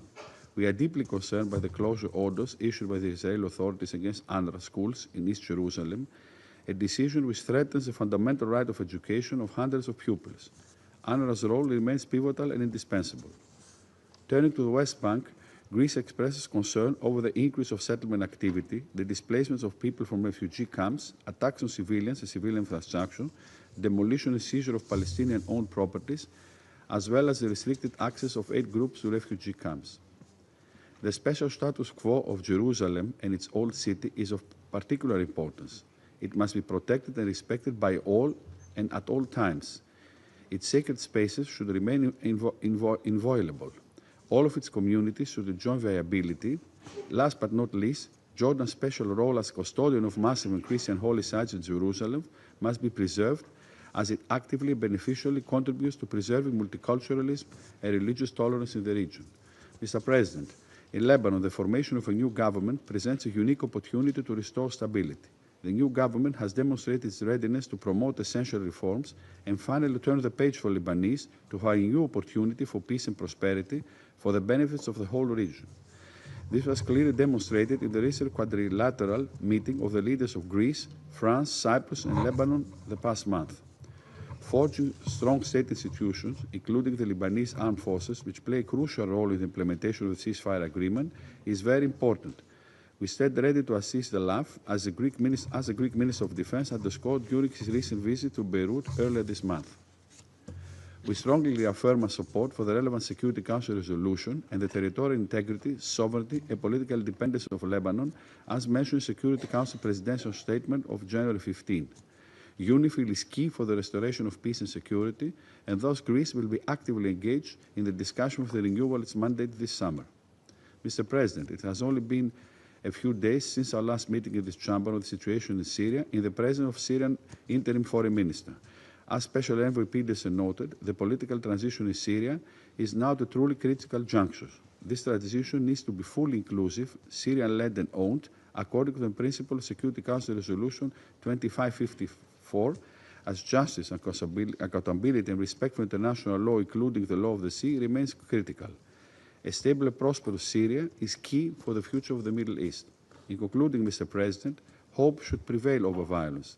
The cycle of violence that started on October 7 must finally come to an end so as to open the path for a vision of regional integration and prosperity which would bring concrete benefits to all peoples in the region. I thank you. Je remercie. I thank the representative of Greece. I now give the floor to the representative of Guyana. Your Excellency Jean-Noël Barrot, Minister of Europe and Foreign Affairs of France, thank you for convening this high-level open debate. I also thank Secretary-General Guterres for his sobering briefing. Mr. President, the situation in the occupied Palestinian territory remains at the center of the conflagrations we are witnessing in various parts of the Middle East region. Except we are able to resolve the Israeli-Palestinian conflict, peace in the region would remain elusive. Guyana continues to follow the alarming developments in Gaza and the occupied West Bank, including East Jerusalem. The combination of military operations by air, land, and sea in Gaza and the blockade of aid for more than 50 days continues to engender death, malnutrition, and severe hardships for the population in Gaza. In the West Bank, Israel's ongoing military operations continues to fuel large-scale displacement, destruction of property, and death and insecurity for civilians. Israel must bring its war in Gaza to an end and must cease its military operations in the occupied West Bank, including East Jerusalem. The protection of civilians must be the foremost priority. Mr. President, we have listened with great concern to the Secretary General's account of the situation in Gaza today. Gaza is extremely dangerous for humanitarians carrying out life-saving work and for civilians who are trying to eke out an existence amidst the misery that completely encompasses them. Movement is dangerous for aid workers since deconfliction and coordination mechanisms are non-functional and access restrictions impede their operations. Further, with the aid blockade in effect since 2nd of March, vital supplies are running out. We noted with concern, for example, the announcement by the World Food Programme last Friday that it had run out of food stocks in Gaza. Further, we noted that hot meal kitchens in Gaza may soon run out of food. We are, in effect, watching as more and more Palestinians are condemned to die through starvation, bomb or bullet, or disease. And all of this in violation of unambiguous tenets of international law that prohibit such treatment of civilians. the Council must demand accountability for these egregious assaults on civilians in Gaza. Mr. President, the statistics coming out of the Gaza Strip should compel this Council to urgent action. Since 7 October 2023, more than 51,000 Palestinians have been killed and more than 116,000 injured. 418 workers, aid workers, including 295 UN staff, have been killed in Gaza. 210 Palestinian journalists and media workers have been killed. At least 1.9 million people, or about 90% of the population across Gaza, have been displaced, some of them 10 times or more. Indeed, since 18th of March, at least 20 displacement orders have been issued by the Israeli military, and over 2/3 of the Gaza Strip are considered no-go areas. These statistics paint a horrific picture of the circumstances to which Palestinians have been deliberately subject, and one is compelled to draw the same conclusion as OCHA did, that is, and I quote, deprivation by design, unquote. In the occupied West Bank, displacement is also on the rise. Civilians, including children, continue to be killed. Demolition of Palestinian-owned structures continued unabated, as do attacks by Israeli settlers on Palestinians. Guyana therefore reiterates the following 4 appeals. First, we call for an immediate return to the ceasefire, for the release of all remaining hostages from Gaza, and for urgent, unimpeded humanitarian access into Gaza. We also call for the UN agencies, including UNRWA, operating in the occupied Palestinian territory, to be given full facility to carry out their mandate. We have taken note of ongoing efforts to have the parties agree to return to the implementation of the ceasefire deal and call on Hamas and Israel to cooperate fully in line with Resolution 2735. Second, we call for the protection of civilians to be prioritized in accordance with international humanitarian law. Third, Guyana also calls for the protection of United Nations personnel, aid workers, and journalists operating in Gaza.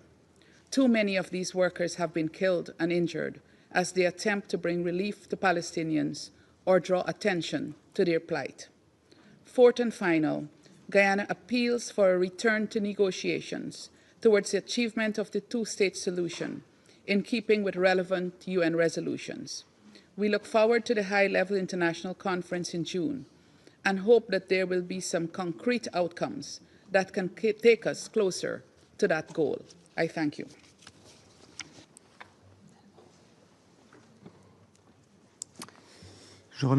I thank the representative of Guyana. I give the floor to the permanent representative of Denmark. Mr. President, the Middle East continues to face a series of complex and interconnected challenges. It is a region marked by striking dualities of perseverance and instability, but also of progress too often tempered by regression. In recent months, we welcome a new president and government in Lebanon and underlined the need for strengthening the Lebanese armed forces to help secure a permanent ceasefire and promote the state's authority in the country. We have celebrated the collapse of the brutal Assad regime in Syria. While Syria still faces many challenges, the appointment of a transitional government is commendable. Denmark continues to support the Syrian people and calls for an inclusive and Syrian-led political transition process in line with the principles of Resolution 2254. And we've seen a significant weakening of Hamas and Hezbollah throughout the region. These developments offer hope for a more stable and peaceful Middle East. In contrast, we are also observing a series of deeply concerning developments.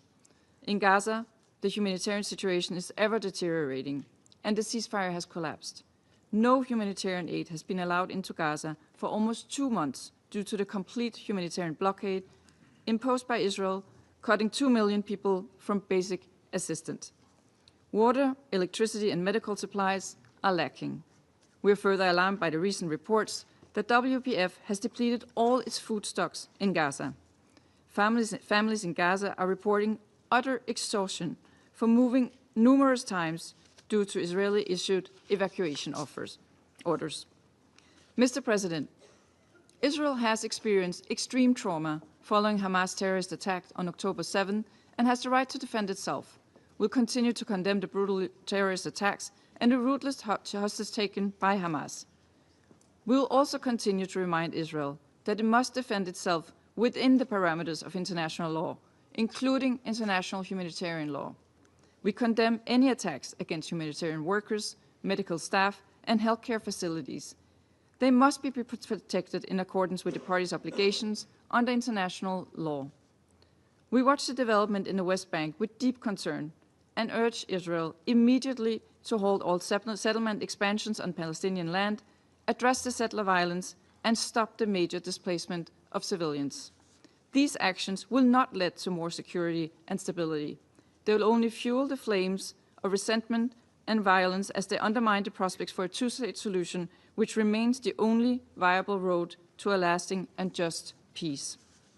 Mr. President, the people of the Middle East long for peace. They deserve to enjoy the fruits of stability. They deserve to coexist peacefully with their neighbors.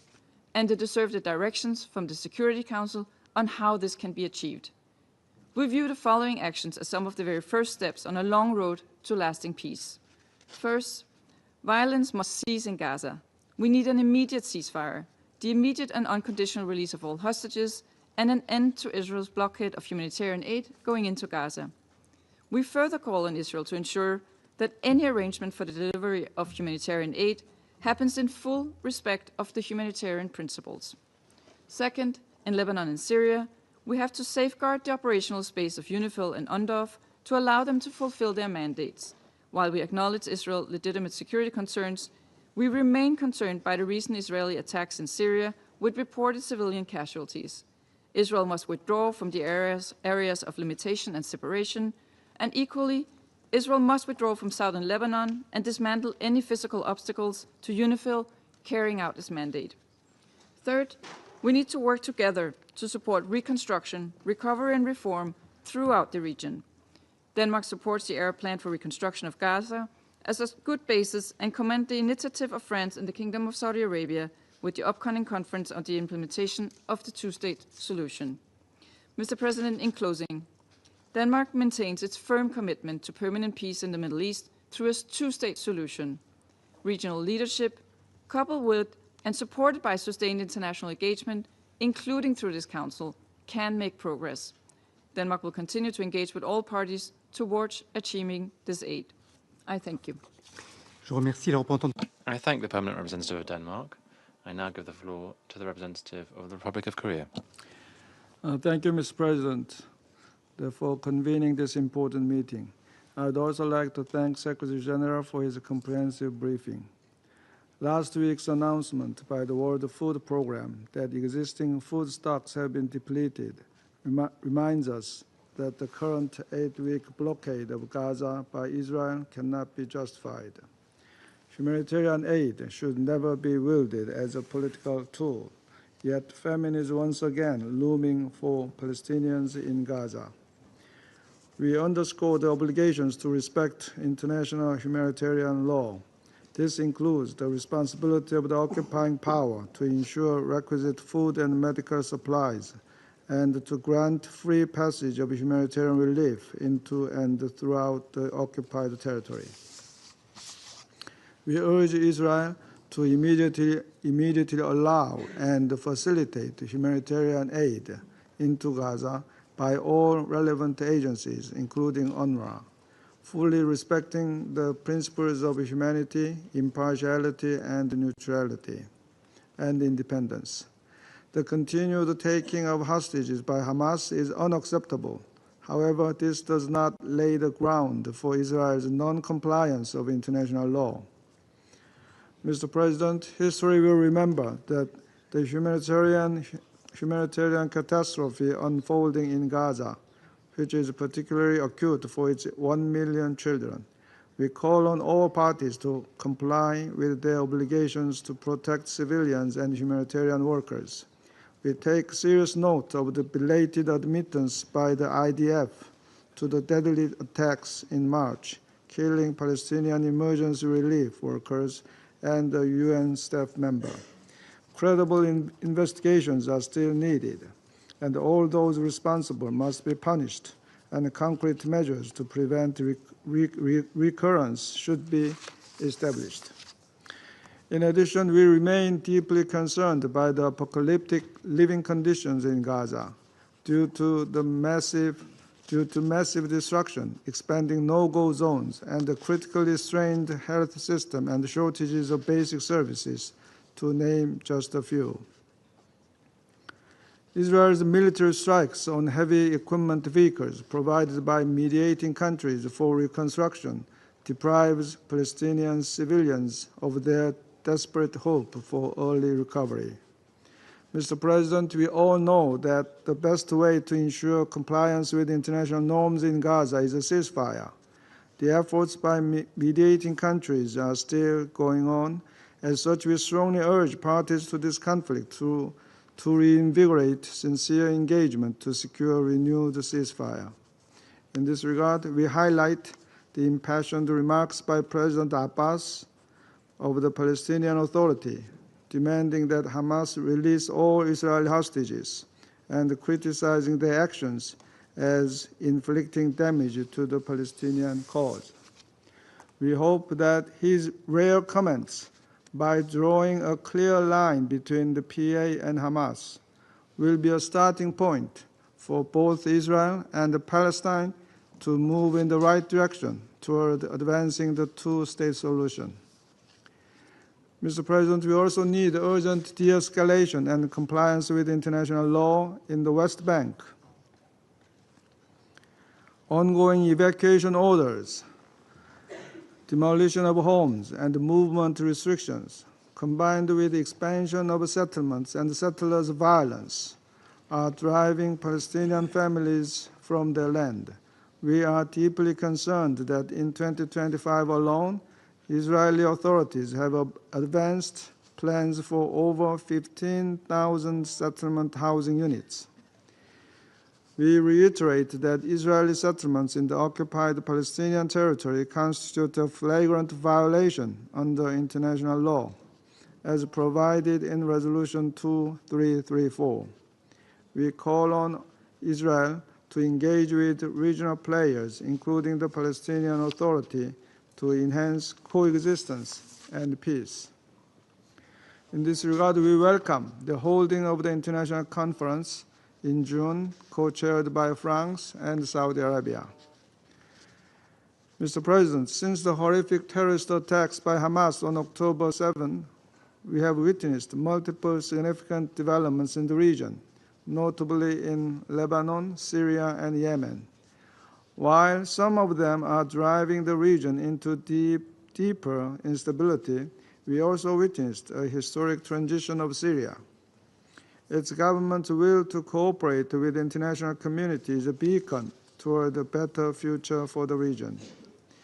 We fully understand the central importance of a just and durable solution to the Palestinian question in the context of peace and stability in the wider region. As such, we hope that the ceasefire in Gaza can be swiftly renewed and the reconstruction process can be followed based on international law and free from demographic or territorial changes. In closing, Mr. President, we reiterate our strong condemnation and rejection of all forms of hatred, including anti-Semitism. Last week, Jews around the world marked Holocaust Remembrance Day. We hope that all peoples can learn from this historic crime and redouble efforts for tolerance, harmony, and respect. I thank you, Mr. President. I thank the representative of the Republic of Korea. I give the floor to the representative of Pakistan. Thank you, Mr. President. I would like to thank the French presidency for convening this timely and critical debate. We are also grateful to the Secretary General for his sobering and candid briefing and his clear and urgent recommendations.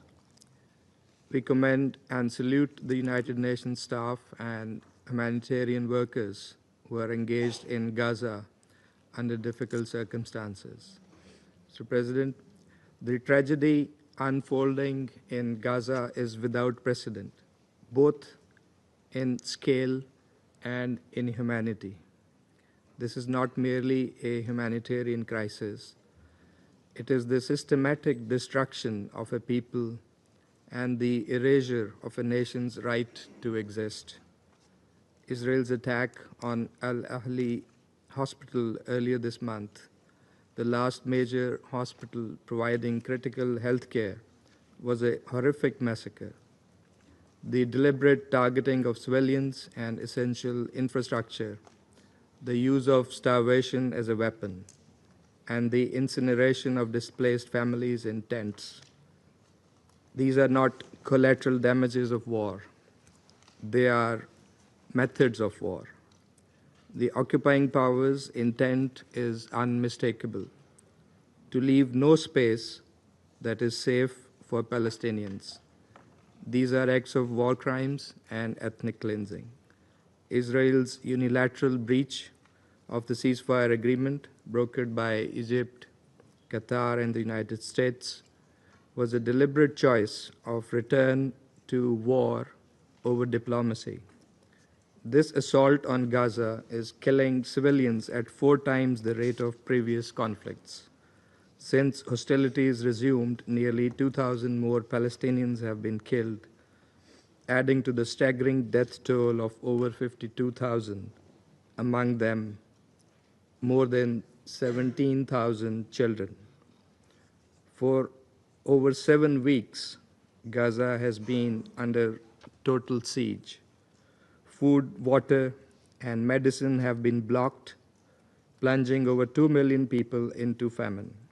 The World Food Programme has warned that supplies are exhausted. The United Nations now states plainly, Gaza is not at risk of famine. It is experiencing one. Even humanitarian convoys are being attacked with impunity. There must be accountability for these crimes and blatant violations of international law, including international humanitarian law. In the West Bank, we witness a parallel crisis: forced displacement, relentless settlement expansion, and daily violence. Over 40,000 Palestinians have been uprooted, the largest such displacement since 1967. Meanwhile, Israel continues its illegal annexation and occupation in blatant defiance of international law. Equally alarming and illegal is Israel's deliberate carving up of Gaza, where Israeli army has turned over 30% of Gaza into a so-called security buffer zone. That is unlawful usurpation of Palestinian land under the barrel of the gun. The scope of impunity, Mr. President, does not stop at Gaza or the West Bank. Israel's pattern of illegal actions extends into Lebanon and Syria, violating ceasefires and Security Council resolutions alike. The pattern is clear. As long as the root cause, the illegal occupation of Palestinian and Arab lands, is ignored and not addressed, peace will remain an illusion. Mr. President, in the face of this gloom and devastation, the world must act. The status quo is untenable. What we need is not mere expressions of concern, not just ticking a box, as the Secretary General noted this morning, but decisive and collective action focused on 3 essential objectives. First, an immediate and permanent ceasefire. Without a ceasefire, there can be no protection of civilians, no humanitarian relief, no political process. Resolution 2735 must be fully and swiftly implemented. The ceasefire must extend to the West Bank, where violence is escalating. Every day of delay costs innocent lives, and the ceasefire must be permanent. because civilian lives on both sides cannot be negotiated in cycles of violence and destruction. Second, full and unhindered humanitarian access. The blockade of Gaza must be lifted now. Humanitarian access is not a concession to be granted, but a legal obligation. Aid workers, convoys, and medical teams must operate freely and safely. Starvation cannot be normalized as a weapon of war. Aid is not negotiable, as the Secretary General said. Collective punishment must end. The international community must mobilize massive and sustained assistance to prevent total famine and begin the process of recovery and rebuilding shattered lives. The Gaza reconstruction plan must be fully and actively supported, and there must be no forced displacement of Gazans from their land. Third, a clear political horizon grounded in Palestinian statehood. Humanitarian relief addresses the symptom. It's only justice that can cure the disease, which is the occupation. History has shown us that ending the violence without ending the occupation will only invite future cycles of conflict. The Palestinian people deserve a credible and irreversible political path forward towards a sovereign, independent, and contiguous and viable state of Palestine based on the 1967 borders with Al-Quds al-Sharif as its capital. In this context, the upcoming June conference on realization of the two-state solution, co-chaired by France and Saudi Arabia, is a vital opportunity. It must deliver tangible outcomes, a timeline for Palestinian statehood, a freeze and reversal of settlement expansion, concrete measures to protect civilians and holy sites, and full, equal, and rightful membership of Palestine in the United Nations. Pakistan calls on the international community to ensure the success of this conference. Let us make it a turning point, not another missed opportunity. Mr. President, Foreign Minister, Pakistan firmly believes that sustainable peace in the Middle East cannot be built on the normalization of occupation. The world must come to terms with this reality. 75 years of failure have shown one immutable truth. Peace cannot coexist with occupation. Justice cannot thrive under apartheid. And stability cannot take root where millions remain stateless. The world knows what must be done, and I believe this Council itself knows what is the ultimate path to peace. Having endorsed the framework for pacific settlement of the Palestinian question in its various resolutions over the years, the only question that remains is whether there is the necessary will to do so. As echoed during yesterday's debate on refugees, there is an urgent imperative to address the root causes of conflicts. Around this table, there was a unanimous call yesterday for the Council to do more, not only to respond to crises, but to prevent them and to promote peaceful, just, and lasting settlements of ongoing and protracted conflicts, particularly those involving foreign occupation. Let us work together to realize that objective and to uphold the promise of the UN Charter and international law for all peoples. I thank you. I thank the representative of Pakistan and now give the floor to the representative of Algeria. Merci. Thank you, Mr. President.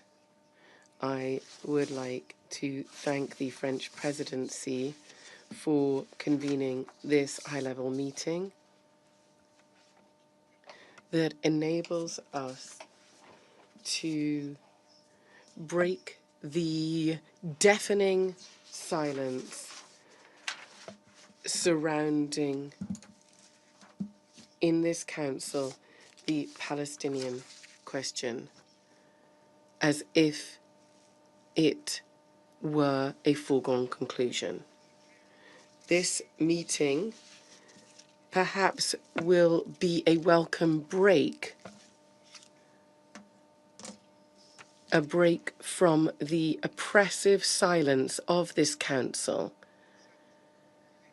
this unacceptable inertia from this council for more than a year now in the face of the Palestinian tragedy. I just want to cite two figures.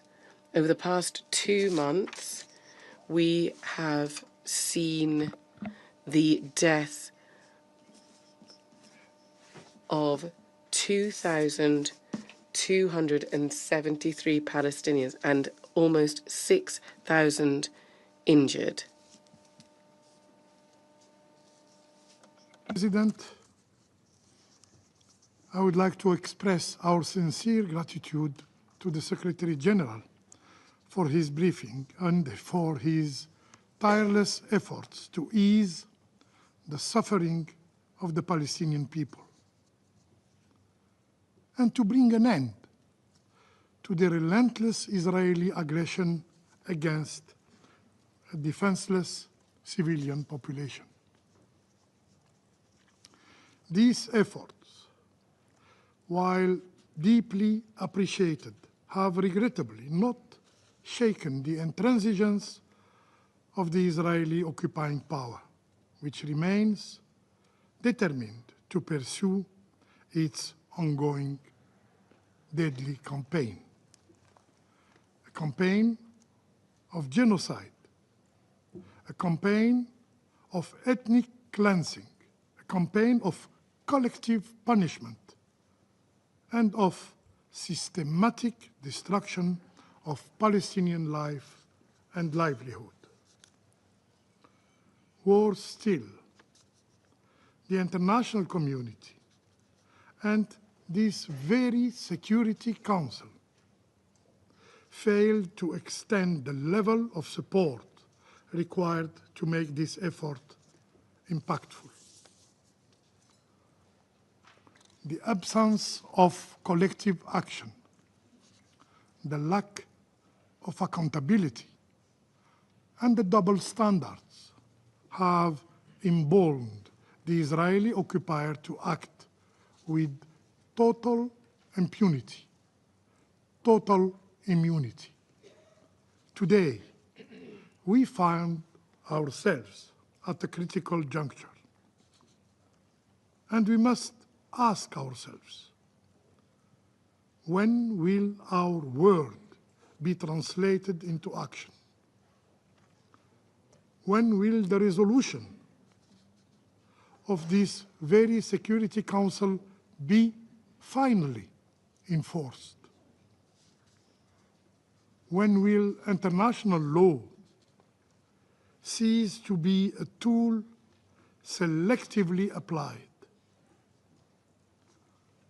When will the dignity, the rights, humanity of the Palestinian people finally be respected?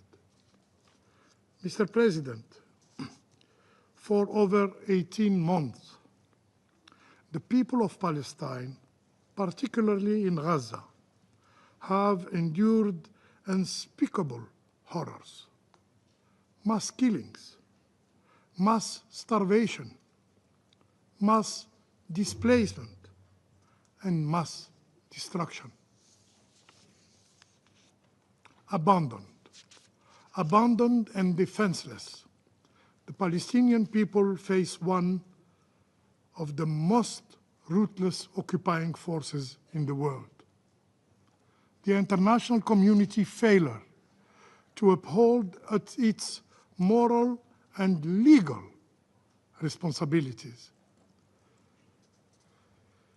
have emboldened Israel to normalize and even promote the crime of mass deportation as a strategy.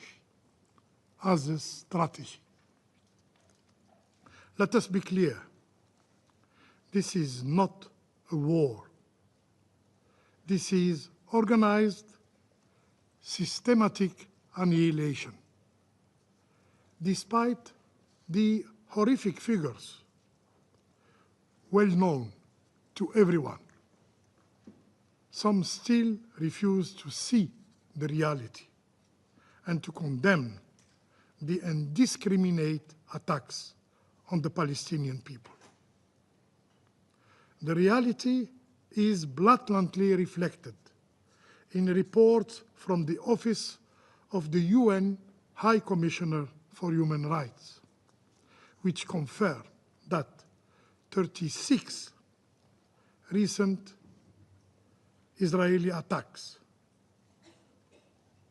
all those killed were women and children.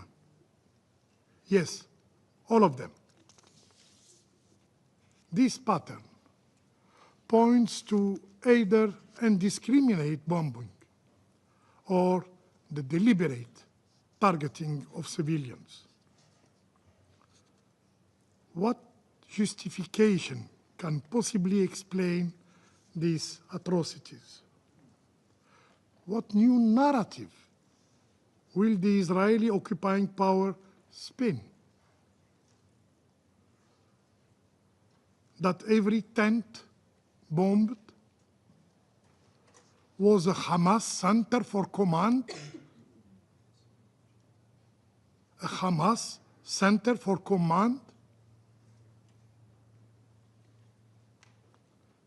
That every child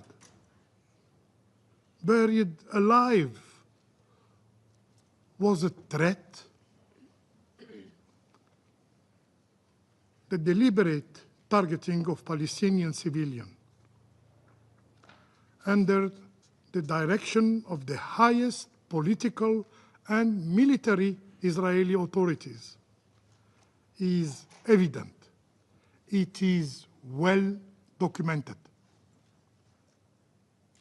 This is not collateral damage. It is a policy. These are war crimes. These are crimes against humanity, and they necessitate accountability and justice.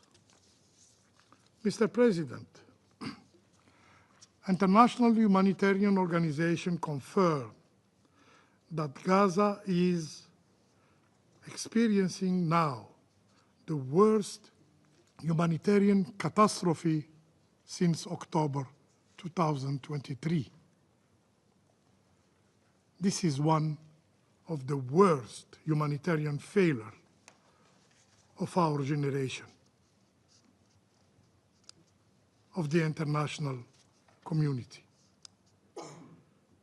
Every single person in Gaza is now relying on humanitarian aid to survive. And that lifeline has been completely cut off since a blockade of all aid supplies was imposed by the Israeli authorities for almost 2 months. The World Food Programme has declared that its food stocks in Gaza are now fully exhausted. But the Israeli Minister of Defense shamelessly declared that, and I quote, blocking humanitarian aid is an intentional tactic, one of the Israel's pressure tools on Hamas. What kind of world are we living in when the use of starvation as weapon of war is publicly promoted, publicly assumed, and they suffer no consequences? Israeli occupying forces are not fighting a war. They are trying to erase people. We, in the Security Council, we should impose an immediate ceasefire before it is too late. Mr. President,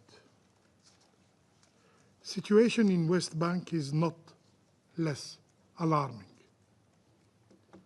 Settlement expansion continues at a record pace, with entire communities uprooted, armed settler militias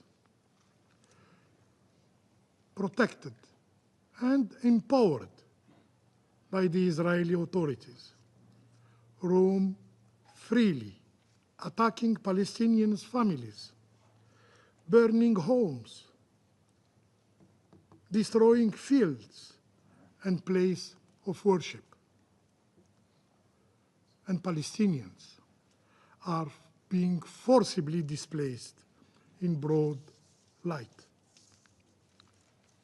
Sacred sites, including Al-Aqsa Mosque, are regularly stormed by extremist settlers, accompanied and protected by Israeli police. Entire neighborhoods are now being turned into military zones. Arbitrary arrests, home demolition, and daily raids have become grim routine in the West Bank. In Jenin, in Nablus, in Khalil, and Tulkarem, Palestinian lives are under constant threat. This is a strategy of domination, a strategy of fragmentation, a strategy of humiliation. The Israeli occupation is trying to suffocate the Palestinian presence, to diminish their dignity, to erase their identity, and finally, ultimately, to rewrite history of Palestine. Today, the notion of a Palestinian state feels more like a fading illusion. But Mr. President, despite of occupation, despite waves of dispossession, and despite the immense suffering they endure, the Palestinian people have never surrendered. They continue to cling to their homeland, to their culture, and to their legitimate aspiration. They have learned from history that exile is not a solution, that justice denied is not justice lost, and that liberation may be delayed, but it is inevitable. With the support of the international community and through steadfast resilience, the Palestinian people will achieve their inalienable right to self-determination. They will establish their independent and sovereign state with Al-Quds Sharif as its eternal capital. I thank you. Je remercie le représentant permanent de I thank the permanent representative of Algeria for that statement, and I give the floor to the representative of Panama. Je remercie, Monsieur le Président. Thank you, President.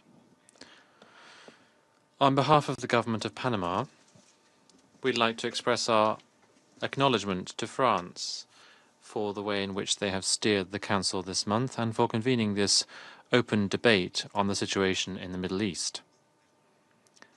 We'd also like to greet and thank His Excellency Antonio Guterres, United Nations Secretary-General, for his valuable briefing, as well as his constant commitment to promoting international peace and security. We also welcome the participation of all delegations who will today contribute with their reflections to strengthening multilateral dialogue on this topic. President, Panama remains convinced that it's possible to build a Middle East based on mutual respect, tolerance, and human dignity.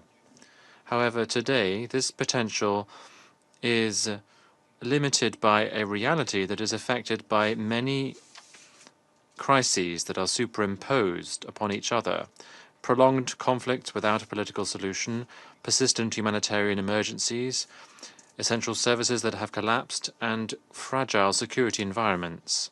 This is in addition to cross-cutting threats such as terrorism and violent extremism. This complex combination of factors has significantly reduced spaces for understanding, and it makes a consistent and robust international response more urgent than ever. The war in Gaza, unleashed by the attacks perpetrated by Hamas on the 7th of October 2023, which Panama firmly condemns, has led to one of the most serious humanitarian crises in the recent history of the region. More than 51,000 deaths, 116,000 injured, the destruction of civilian infrastructure, critical infrastructure, widespread displacement, and extremely precarious conditions in which thousands of Palestinian families are surviving reflects an alarming level of suffering. Panama reiterates its call for there to be an immediate, sustained ceasefire to eliminate the humanitarian tragedy, and there must be full, safe, and unhindered access to humanitarian aid to get into Gaza. This measure can establish the conditions for there to be a lasting political solution. A critical measure is for the 59 people who remain as hostages to be immediately, unconditionally, and safely released. Panama reiterates its solidarity with the families of those people, and they are in suffering and uncertainty at the moment. A political solution to be legitimate and sustainable must include a transition process that excludes extremist actors such as Hamas and makes it possible to rebuild governance in Gaza, focused on protecting civilians and allowing them to fully exercise their rights. Similarly, protection of humanitarian workers who are risking their lives to protect others must be guaranteed by all and at all times. Panama pays tribute to the hundreds of humanitarian workers who have lost their lives in this conflict. We recognize the commitment of the UN agencies' staff and the staff of NGOs who are operating in extremely difficult conditions to save lives. Their work, as well as the integrity of humanitarian facilities, must be respected and protected by all parties. President, in the West Bank, the situation continues to deteriorate. Recent reports have raised alarms about an environment marked by forced displacement, demolition of houses, restrictions on movement, and an increase in violence. Panama reiterates that any measure on the ground must respect international law, including international humanitarian law, and the relevant resolutions of this Council. We acknowledge the diplomatic efforts geared towards facilitating an effective mediation between the parties, and we encourage them to be strengthened with the support of the United Nations, so as to guarantee that both Israelis and Palestinians can live in peace and security within the internationally recognized borders. The impacts of the conflict in Gaza and the West Bank have intensified the dynamics of confrontation on different fronts in the Middle East. In the south of Lebanon, clashes have led to victims, widespread displacement, and essential infrastructure has been damaged. In spite of the ceasefire that was agreed upon in November last year, there have been constant violations of the truce. Panama takes note of the recent efforts undertaken by the government of Lebanon to contain irregular activities on its territory, including the detention of persons alleged to be linked to launching projectiles towards Israel. In Syria, the situation in the zone of separation remains weak. The skirmishes and violations of the 1974 separation agreement threaten the security of local populations and international staff who are deployed there. The establishment of the new government in Syria in March opens a window of opportunity to move towards an inclusive process which is Syrian-led, in line with the spirit of Resolution 2254. We welcome the agreement reached with Kurdish representatives for the institutional integration in the northeast of the country and the first steps towards a new constitution. We hope that this progress will consolidate with the support of the UN and with a staunch commitment to diversity, justice, and the human rights for all. We support the sovereignty, unity, and territorial integrity both of Lebanon and Syria. These are fundamental principles which are enshrined in the United Nations Charter. We're also strong supporters of the work of UNIFIL and UNDOF. These missions are critical to preserve stability, to avoid any further escalation, and to facilitate conditions for dialogue. Their freedom of movement and security must be guaranteed, strictly adhering to their respective mandates. On a different tack, Yemen is a critical area where regional tensions are ratcheting up. Last year, attacks on commercial vessels in the Red Sea intensified in hostility and led to devastating collateral impacts on civilians. This has meant that more than 2/3 of the people of Yemen are in need of urgent humanitarian assistance. We once again stress the need for the humanitarian personnel detained by the Houthis to be immediately released, and diplomatic efforts to reach a cessation of hostilities and a sustainable political solution need to resume without further delay. We once again condemn the attacks against civilian vessels which affect international maritime security, which interrupt supply chains and make it more difficult for humanitarian aid to be delivered. President, against the current backdrop, terrorism, religious fundamentalism, and the presence of foreign fighters have all taken on a more complex, dynamic, transnational nature. We think that these threats require a comprehensive response, combining prevention, social cohesion, and institutional strengthening. The Security Council must beef up its ability to preempt and understand the new forms of violence, or that, although they may be different in their form, all erode international peace and security with equal seriousness. We're also concerned by the lack of concrete progress towards the establishment of a zone free of nuclear weapons and other weapons of mass destruction in the Middle East, in line with what was agreed at the 1995 review conference of the NPT. In times of increasing mistrust and structural tensions, the commitments to the multilateral non-proliferation mechanisms must urgently be renewed. We need to see diplomatic negotiations on arms control resumed with the requisite seriousness and political will. This has to be guided by the principles of international law, multilateralism, and the common interest to preserve peace. President, the suffering that entire communities in the Middle East have borne for decades is not just as a result of the cruelty of conflicts, but also the prolonged absence of political will to address its structural causes. Many resolutions have been adopted by this Council, but in many cases there is a lack of constructive political will, which leads to them being translated into concrete measures to be implemented and to respect the agreements and to reach genuine solutions. This inertia leaves dangerous vacuums which allow extremism, hatred, and the prevalence of sexual violence to proliferate, and this disproportionately affects women and girls. Given this reality, we reiterate that multilateralism is the only way to recover trust, to protect civilians, and to move towards sustainable solutions guided by international law and shared responsibility. That is why we think it is critical to promote initiatives that can strengthen the collective ability for prevention and to come up with an appropriate response. We particularly need to strengthen the United Nations and its specialized agencies' abilities to document, prevent, and address humanitarian emergencies under the principles of impartiality, transparency, and respect for the norms of international law, and this includes international humanitarian law.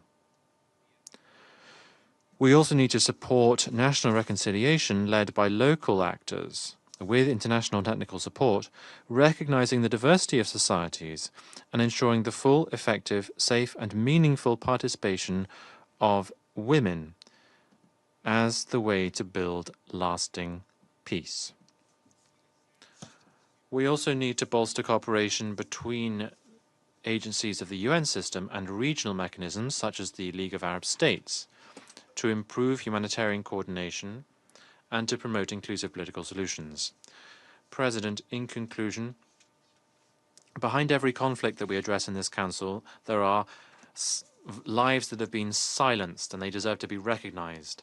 We're talking about mothers who are hoping to see their children again while they have been buried under rubble or trapped in dark tunnels without knowing if they're going to be able to see them again. Children who, if they ever are able to go back to school, will no longer find their playmates again because they were victims of violence, because they spoke a different language, because they professed a different faith, or because they belonged to a different ethnic minority. Panama believes that lasting peace in the Middle East will not be reached through military force or extremism, but rather through commitment to legitimate, inclusive, and sustainable political processes. The people of the Middle East deserve more than just truces. They deserve lasting peace, and it is our duty to make this possible. Thank you. The President, I thank the representative of Panama, and I now give the floor to the representative of the Russian Federation. Thank you, Mr. President. We'd like to thank the UN Secretary General for his review of the situation in the region. For a year and a half now, the collective punishment of the entire Palestinian people, both in the Gaza Strip and in the West Bank, has been ongoing. With the resumption on the 2nd of March of large-scale military operations by the Israeli Defense Forces, the IDF, in the Strip, the toll of those killed on a daily basis and injured is now in the hundreds. About 500,000 Gazans have become IDPs over the past month. The overall number of those who've died since the start of the escalation in the area of the Palestinian-Israeli conflict is more than 52,000, and 118,000 have been injured. A large number of those killed in Gaza have been women and children, and there are regular attacks on schools and medical and civilian facilities. An especially egregious incident was the cold-blooded murder by IDF soldiers at the end of March of 15 humanitarian workers, including UN staff, and 8 medics of the Palestinian Red Crescent. We've seen from the results of the Israeli investigation that it was an operational misunderstanding between the soldiers. However, when attempting to justify the actions of their soldiers, the Israeli leadership initially assured the entire international community that the flashing lights on the ambulances were switched off. This was proven by the video recording from the phone of one of the doctors who were killed not to be true. So what is the cost of the lives of 15 humanitarian workers, the firing of the deputy unit commander, and disciplinary measures for the other officer? It's hardly surprising that with such mild punishment, and in essence a lack of due accountability, Gaza has long broken all records, and the number of those killed, be these children, humanitarian workers, UN staff, UNRWA workers, and journalists. We'd like to recall that the protection of humanitarian staff is an unconditional prerequisite and an obligation in line with IHL. Mr. President, the catastrophic situation in the Gaza Strip is worsened by the almost 60-day blockade of the provision of food and medication, which has led to supplies running out. This is despite the fact that 3,000 UNRWA trucks with humanitarian assistance are ready to enter the Strip. Humanitarian organizations are warning about an impending famine, particularly amongst children. We mustn't forget that these actions of Israel are directly impacting the detention conditions of the hostages in the Strip. It is totally unacceptable to use humanitarian assistance as a bargaining chip in negotiations. The situation is artificially exacerbated by Israel's ban on UNRWA's work. This structure plays a key, irreplaceable role in conducting humanitarian operations on the ground and providing comprehensive assistance to Palestinians. Undermining the work of UNRWA is complicating an already difficult situation for the inhabitants of Gaza, East Jerusalem, and the West Bank. We would urge Israel to reconsider its decision to cease cooperation with UNRWA. We'd also like to remind you that the agency's role is to assist Palestinians until a Palestinian state is established. There's no justification for the attempts by West Jerusalem to justify the drive to annex the Strip by using Hamas's refusal to unconditionally release the hostages. The recent statement of the Israeli Prime Minister, Mr. Netanyahu, to maintain military control over Gaza and to prevent establishing a Palestinian administration there is also along the same lines. Essentially, we're talking about a de facto rejection of this two-state model for a peaceful settlement of the Palestinian-Israeli conflict and the dismantling of the international legal bases for the Middle East settlement. And this is something that the Secretary-General pointed out today.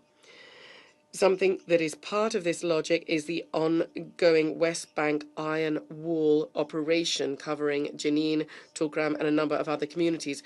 From the 7th of October 2023, about 16,000 Palestinians have been detained. The number of Palestinians who fled their homes in the West Bank is unprecedented since 1967. There's ongoing record settlement building from December 2024 to the middle of March 2025. 10,600 housing units have been built or approved in the West Bank and East Jerusalem, and there's been retroactive authorization of 13 blocks, and 850 new checkpoints have been set up.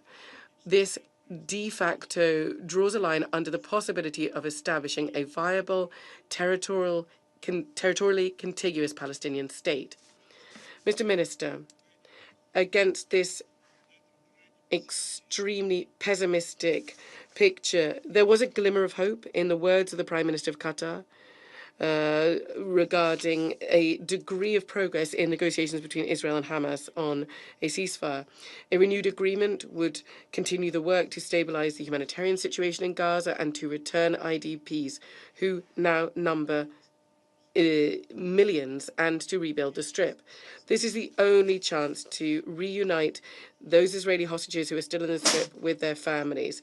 I'd like to remind you that a large number of them were released precisely during a ceasefire and not during military operations. I'd like to confirm our fundamental, unwavering support in favor of a swift and unconditional ceasefire and the release of all forcibly detained persons, the provision of safe and unhindered access, and the relaunch of the peace process on a two-state solution basis that would ensure the realization of the legitimate aspirations of the Palestinian people. The ultimate aim here is to establish an independent Palestinian state within the 1967 borders, with East Jerusalem as the capital, coexisting in peace and security with Israel. A solution to the Palestinian problem is the key to stabilization in the entire Middle East, banking on force and establishing buffer zones that we've seen not only in the OPT but also in southern Lebanon and in Syria. This will not lead to establishing a long-term, lasting peace in the region, but rather to a freezing of the conflict potential for decades to come and a guarantee of outbreaks in the future.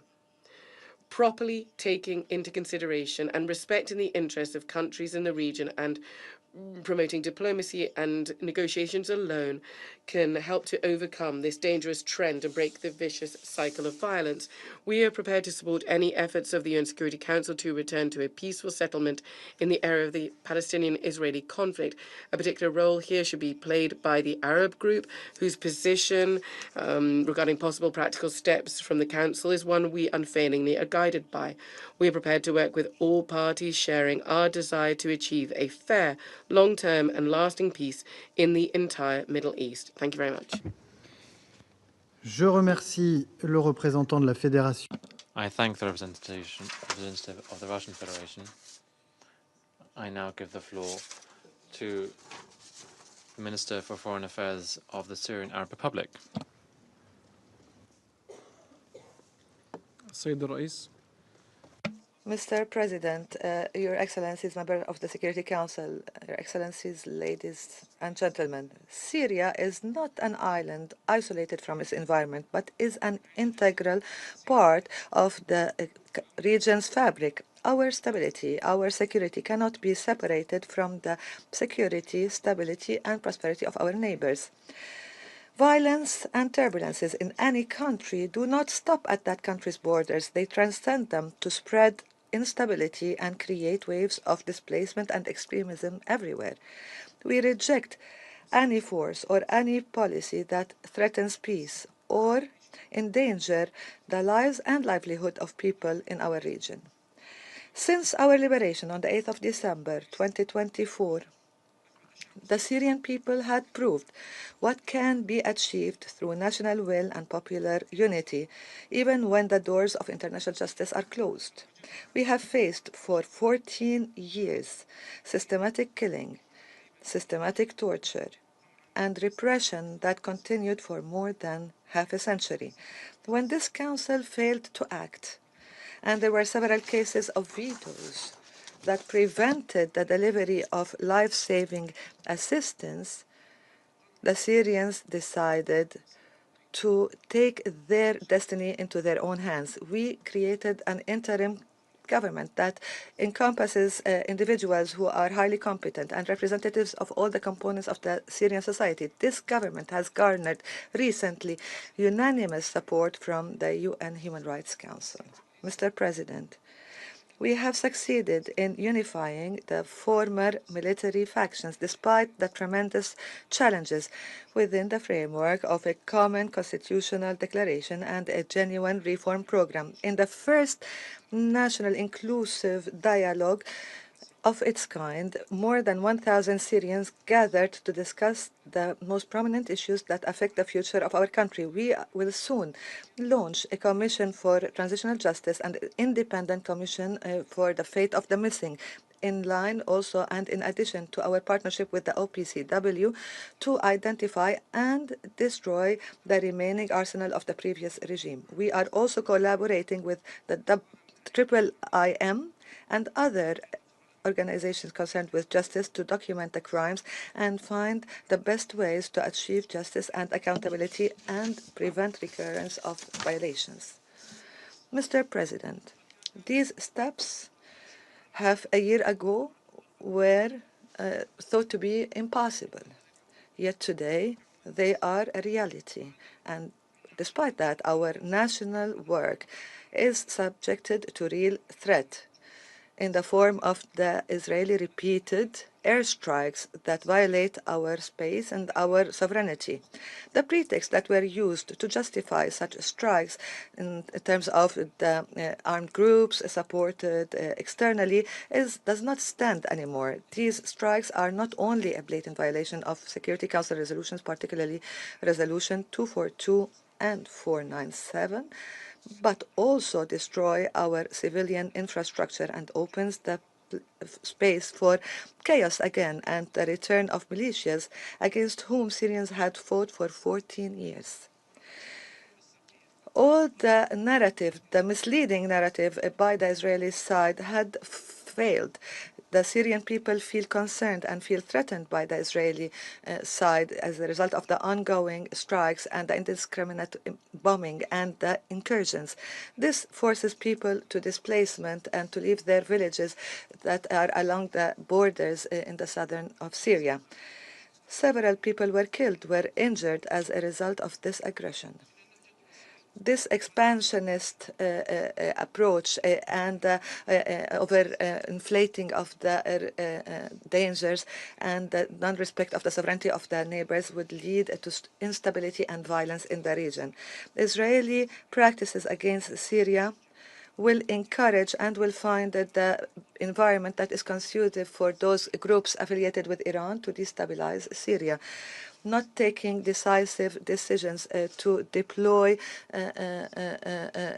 troops in the buffer zone will undermine the international will and will make the people in Syria lose their trust.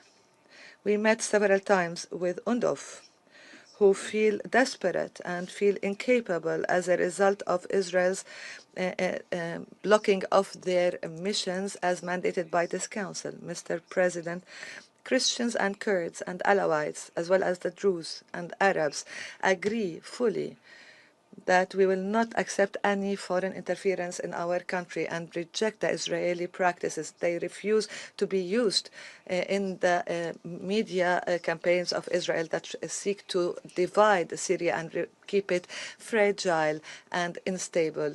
Even Syrian Jews, who we've met repeatedly, reject such plans and such policies. Mr. President, if we are able to give convincing and genuine responses to these questions, then we can understand who destabilizes the situation in Syria and who builds peace, who removed the Assad regime and the militias affiliated with that regime, and who violates the airspace and strikes the different sites and carries incursions into our lands, who recognizes the diversity of the Syrian society, and those who use them in their rhetoric to enhance and to increase sectarianism, who enable the work of UNDOF and who obstructs it, who facilitates the work of OPCW in inspecting the sites of possible sites of chemical weapons and who are bombing these sites. We remind this council that the Golan is, after 50 years of its illegal annexation, continues to be under occupation in a blatant violation of the principles of the UN Charter. We call again for the implementation, the full implementation of Resolution 497 and enable UNDOF to restore the lines of the pre-4th of June 1967 lines. Ladies and gentlemen, we stand with the Palestinian people in Gaza who are still suffering from the brutal war where continuous airstrikes and a blockade that is stifling and deliberate starvation and targeting of paramedics and journalists, a demolition of homes and repeated violation of fragile truces. These violations do not cause a humanitarian catastrophe or tragedy alone, but also feed into a cycle of instability in the region as a whole. From this platform, we would like to call for an immediate ceasefire to protect the civilians and ensure unobstructed access and delivery of humanitarian aid. Mr. President, within our borders, we worked seriously on dismantling Coptagon networks that threatened the communities in neighboring countries. We started to rebuild the roads, the ports, and the railways to enable trade and trade integration. Our objective is clear: to transfer those areas devastated by war to economic corridors that are of benefit to all countries in the region. The return of refugees is also crucial in our recovery efforts. Syria, before anything, will be built by its citizens. But the Syrians will not return to the debris or to an environment that is stifled by sanctions. The restrictions imposed on Syria that were imposed as a response to the violence of the previous regime are now punishing the victims of that regime and prevent them from accessing materials, financing, and necessary services for reconstruction. Therefore, we call upon this Council and the international community as a whole to lift these sanctions and enable Syrians abroad to return in a dignified and voluntary and safe manner. Mr. President, genuine peace cannot be built behind walls and cannot be protected within closed borders. Our security is not separate from the security of our neighbors, and no country can guarantee the safety of its people while threatening the sovereignty of other people. This Council has a historic responsibility and a real opportunity to support the recovery of Syria and the stability of the region as a whole. We call that you support mechanisms that achieve and realize justice for all victims, and we call upon you to develop a clear, coordinated joint vision for reconstruction and opening trade corridors and guarantee a safe and dignified return for the refugees. Let's replace vetoes with wisdom, strikes with dialogue and meetings, sanctions with support and joint solidarity. Only then every citizen in Damascus, Ramallah, Quneitra, and Gaza would live in peace, in dignity and hope. Thank you, Mr. President. Son Excellence, Monsieur Al-Shibet. Thank you very much for your statement. I now give the floor to His Excellency Mr. Nuno Sampaio, Deputy Minister for Foreign Affairs and Cooperation of Portugal. Mr. President, Excellencies, let me start by strongly welcoming France's decision to elevate this open debate to ministerial level. The situation in Gaza continues to deserve our full attention and our best endeavors to put an end to the war, to stop civilian casualties, and to see the unconditional release of all hostages and to resume full and independent humanitarian access and deliveries. On Lebanon, we must continue our support to the new government in its aim to strengthening state institutions. In this vein, it is critical to fully implement the terms of the 27 November 2024 ceasefire agreement and Security Council Resolution 1701. Regarding Syria, we stress the importance of a peaceful and inclusive political transition, protecting all Syrians, regardless of ethnicity or religious background, in line with the principles of the Resolution 2254, and free from harmful foreign interference. Challenges are massive, namely on the humanitarian and economic fronts. Therefore, Portugal announced recently another financial contribution to Syria during the 9th Brussels Donors Conference. Both Lebanese and Syrian peoples deserve peace and full respect for their country's territorial integrity, unity, and sovereignty. Mr. President, concerning Gaza, a return to the ceasefire is the most urgent priority, hand in hand with the resumption of the humanitarian aid without impediments. The current situation in Gaza and in the West Bank has a spillover effect for all the Middle East. Ending the war in Gaza is our pressing priority. We underline the terrible humanitarian conditions people are facing in the Gaza Strip, which are worse than ever and increasingly desperate. We strongly regret the failure to secure the necessary transition to the second phase of the ceasefire as agreed open between the parties. Portugal calls for the immediate halt on all hostilities and the resumption of negotiations to implement the second phase of the agreed ceasefire.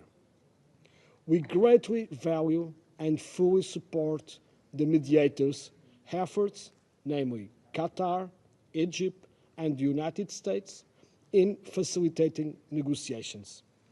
The mediator's role is crucial when tensions and radicalization threaten to hijack a political and peaceful solution to the conflict. Mr. President, the collective political commitment to resolve the Palestinian question based on the two-state solution is yet to be materialized. The right of self-determination by the Palestinian people remains an urgent common goal. We commend France and Saudi Arabia for organizing a high-level international conference for the peaceful settlement of the question of Palestine and the implementation of the two-state solution, which will be held in June. This conference allows us a valuable window of opportunity which merits our full commitment towards its success.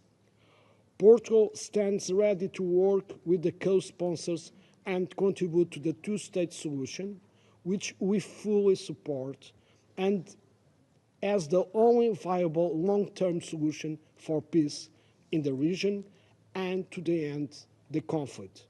There is no plan B.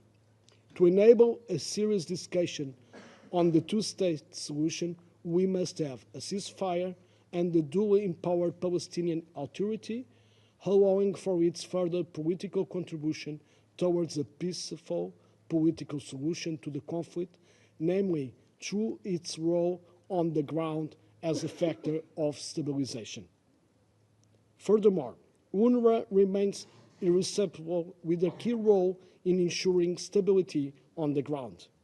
We welcome the recent appointment of Mr. Jan Martin as head of the strategic assessment of the agency. The international community must continue its efforts to safeguard actors such as UNRWA and the PA, which remain firm in their commitment to a peaceful solution to end this conflict. Mr. President, in conclusion, without a political process, there will be no peace in the region. Therefore, we reiterate our call to all parties to step up their efforts to reach an immediate ceasefire in Gaza. Portugal remains committed with the rule of law and with an international order based on rules, with the United Nations at its core. We will maintain the consistency of our positions on every front and shall continue to strive for a just and peaceful solution to the Palestinian question, anchored on the relevant resolutions of the UN. I thank you. I thank His Excellency Mr. Sampaio for his statement. I now give the floor to His Excellency Mr. Charles Jose, Undersecretary for Multilateral Affairs and International Economic Relations of the Philippines. Mr. President, I would like to thank you and the Republic of France for convening today's open debate. I also extend our appreciation to the Secretary General for his valuable briefing to the Council. Mr. President, we are deeply concerned that despite recent ceasefire agreement reached in January 2025, we find ourselves once again facing escalating violence in the region. The situation in the Middle East, particularly the Israel-Palestine conflict, continues to cause immense suffering and instability. The Philippines remains deeply concerned by the ongoing violence and tragic loss of civilian lives. We call for the immediate restoration of the ceasefire, unconditional release of all hostages, and the facilitation of full humanitarian access to those in need. It is essential that international humanitarian law is fully respected, ensuring the protection of civilians and humanitarian personnel. Humanitarian and aid workers working under increasingly dangerous circumstances must be afforded the protection they are entitled to under international law. It is time to end the cycle of violence, to protect civilians, ensure the flow of life-saving aid, and restore the ceasefire. The Philippines continues to emphasize its firm support for a two-state solution with a safe and independent Palestine and a secure Israel living in peace and harmony. We firmly believe that this solution remains to be the most viable and sustainable pathway to resolving the Israel-Palestine conflict, essential to the realization of a lasting peace. In this regard, we look forward to the upcoming high-level international conference on the international support to the implementation of the two-state solution on the question of Palestine to be held in June 2025. We also support the ongoing work of the Global Alliance for the implementation of the two-state solution. We see the conference and the Global Alliance as complementary and important opportunities to reinvigorate the international community's commitment to the two-state solution, particularly at a time when the political landscape requires renewed support and constructive dialogue. In his speech at the General Assembly in September 2024, Philippine Secretary of Foreign Affairs Enrique A. Manalo said, "The UN has set itself as the platform and pathway to address international peace and security. It serves as the ground for states to find convergence amidst crisis and conflict. It offers response and relief, hope and humanity. It is through this very platform here in this Security Council that we must strengthen our collective response to the crisis, offering not only relief but also hope and humanity to the people of the Middle East. The time to act is now. The only path to peace in the Middle East is through dialogue, respect for international law, and a commitment to human dignity for all." Thank you. Je remercie Son Excellence. I thank His Excellency Mr. Jose from the Philippines Foreign Ministry, the Undersecretary for Multilateral Affairs. I now give the floor to Her Excellency Mishtina Renata Halheim, Deputy Minister for Development of Norway. The situation in Palestine is catastrophic. Civilians in Gaza face an acute risk of starvation, disease, and death. 18,000 children have reportedly been killed. We are extremely concerned about the lack of access to critical aid and basic goods in Gaza. It is unacceptable that Israel has fully blocked humanitarian assistance to the area for more than 8 weeks. Israel has an obligation under international law to provide or otherwise allow access to life-saving assistance for the civilian population and ensure that humanitarian principles are upheld. Later this week, Norway will participate in a hearing in the advisory proceedings before the International Court of Justice on this very topic. There, we will set out our view on these fundamental legal obligations incumbent upon Israel. We condemn all attacks on humanitarian workers. It is crucial that those who risk their lives to save others and to carry out humanitarian work are protected. Those responsible must be held to account. We extend our deepest condolences and express our strong support to the bereaved and the organizations affected. President, we repeat our clear message. Fighting must stop immediately. The ceasefire must be resumed. The population must immediately have access to the emergency aid to which they are entitled. The hostages must be released immediately and unconditionally. We mourn with all the victims and all the bereaved families. The future of Gaza must be shaped by Palestinians and serve the interests of its people. We welcome the Arab Reconstruction Plan. Until a two-state solution is achieved, we, the international community, have a responsibility to secure the rights of Palestine refugees. We, the member states, have equipped UNRWA with a UN mandate to do so. The agency is doing its best under extreme circumstances. If UNRWA is prevented from implementing its mandate, it will have serious ramifications also beyond the Middle East. President, we continue to be deeply concerned about increased tensions elsewhere in Palestine. Military operations in refugee camps, forced displacements, and movement restrictions are worsening an already volatile situations in the West Bank. Settler violence continues. Between 15 and 21st of April, the UN documented at least 23 attacks by Israel settlers against Palestinians. This must stop. As has been underscored in this Council again and again, reaching a sustainable two-state solution is a prerequisite for peace and security for Palestinians and Israelis alike. Norway remains committed.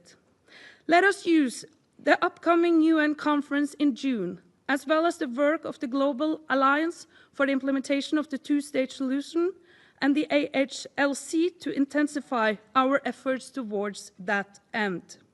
President, it is critical that the transition in Syria succeeds for the Syrian people and for the stability and security of the Middle East and beyond. We must now give the transitional authorities the opportunity to ensure an inclusive government for all Syrians. Sanctions must be lifted to allow economic recovery and development. The Syrian population has endured hardship for decades, and the humanitarian needs are still high. Norway will continue to support the country's most vulnerable and insist in finding solutions that will promote self-reliance. Syrians must be allowed to determine their own future. The unity and the territorial integrity of Syria must be respected. For this, the international community should act in concert. I thank you. I thank Her Excellency for her statement. There are still a large number of speakers remaining on my list for this meeting. I intend, with the concurrence of members of the Council, to suspend the meeting until 3 p.m. today. The meeting is suspended, it is so decided.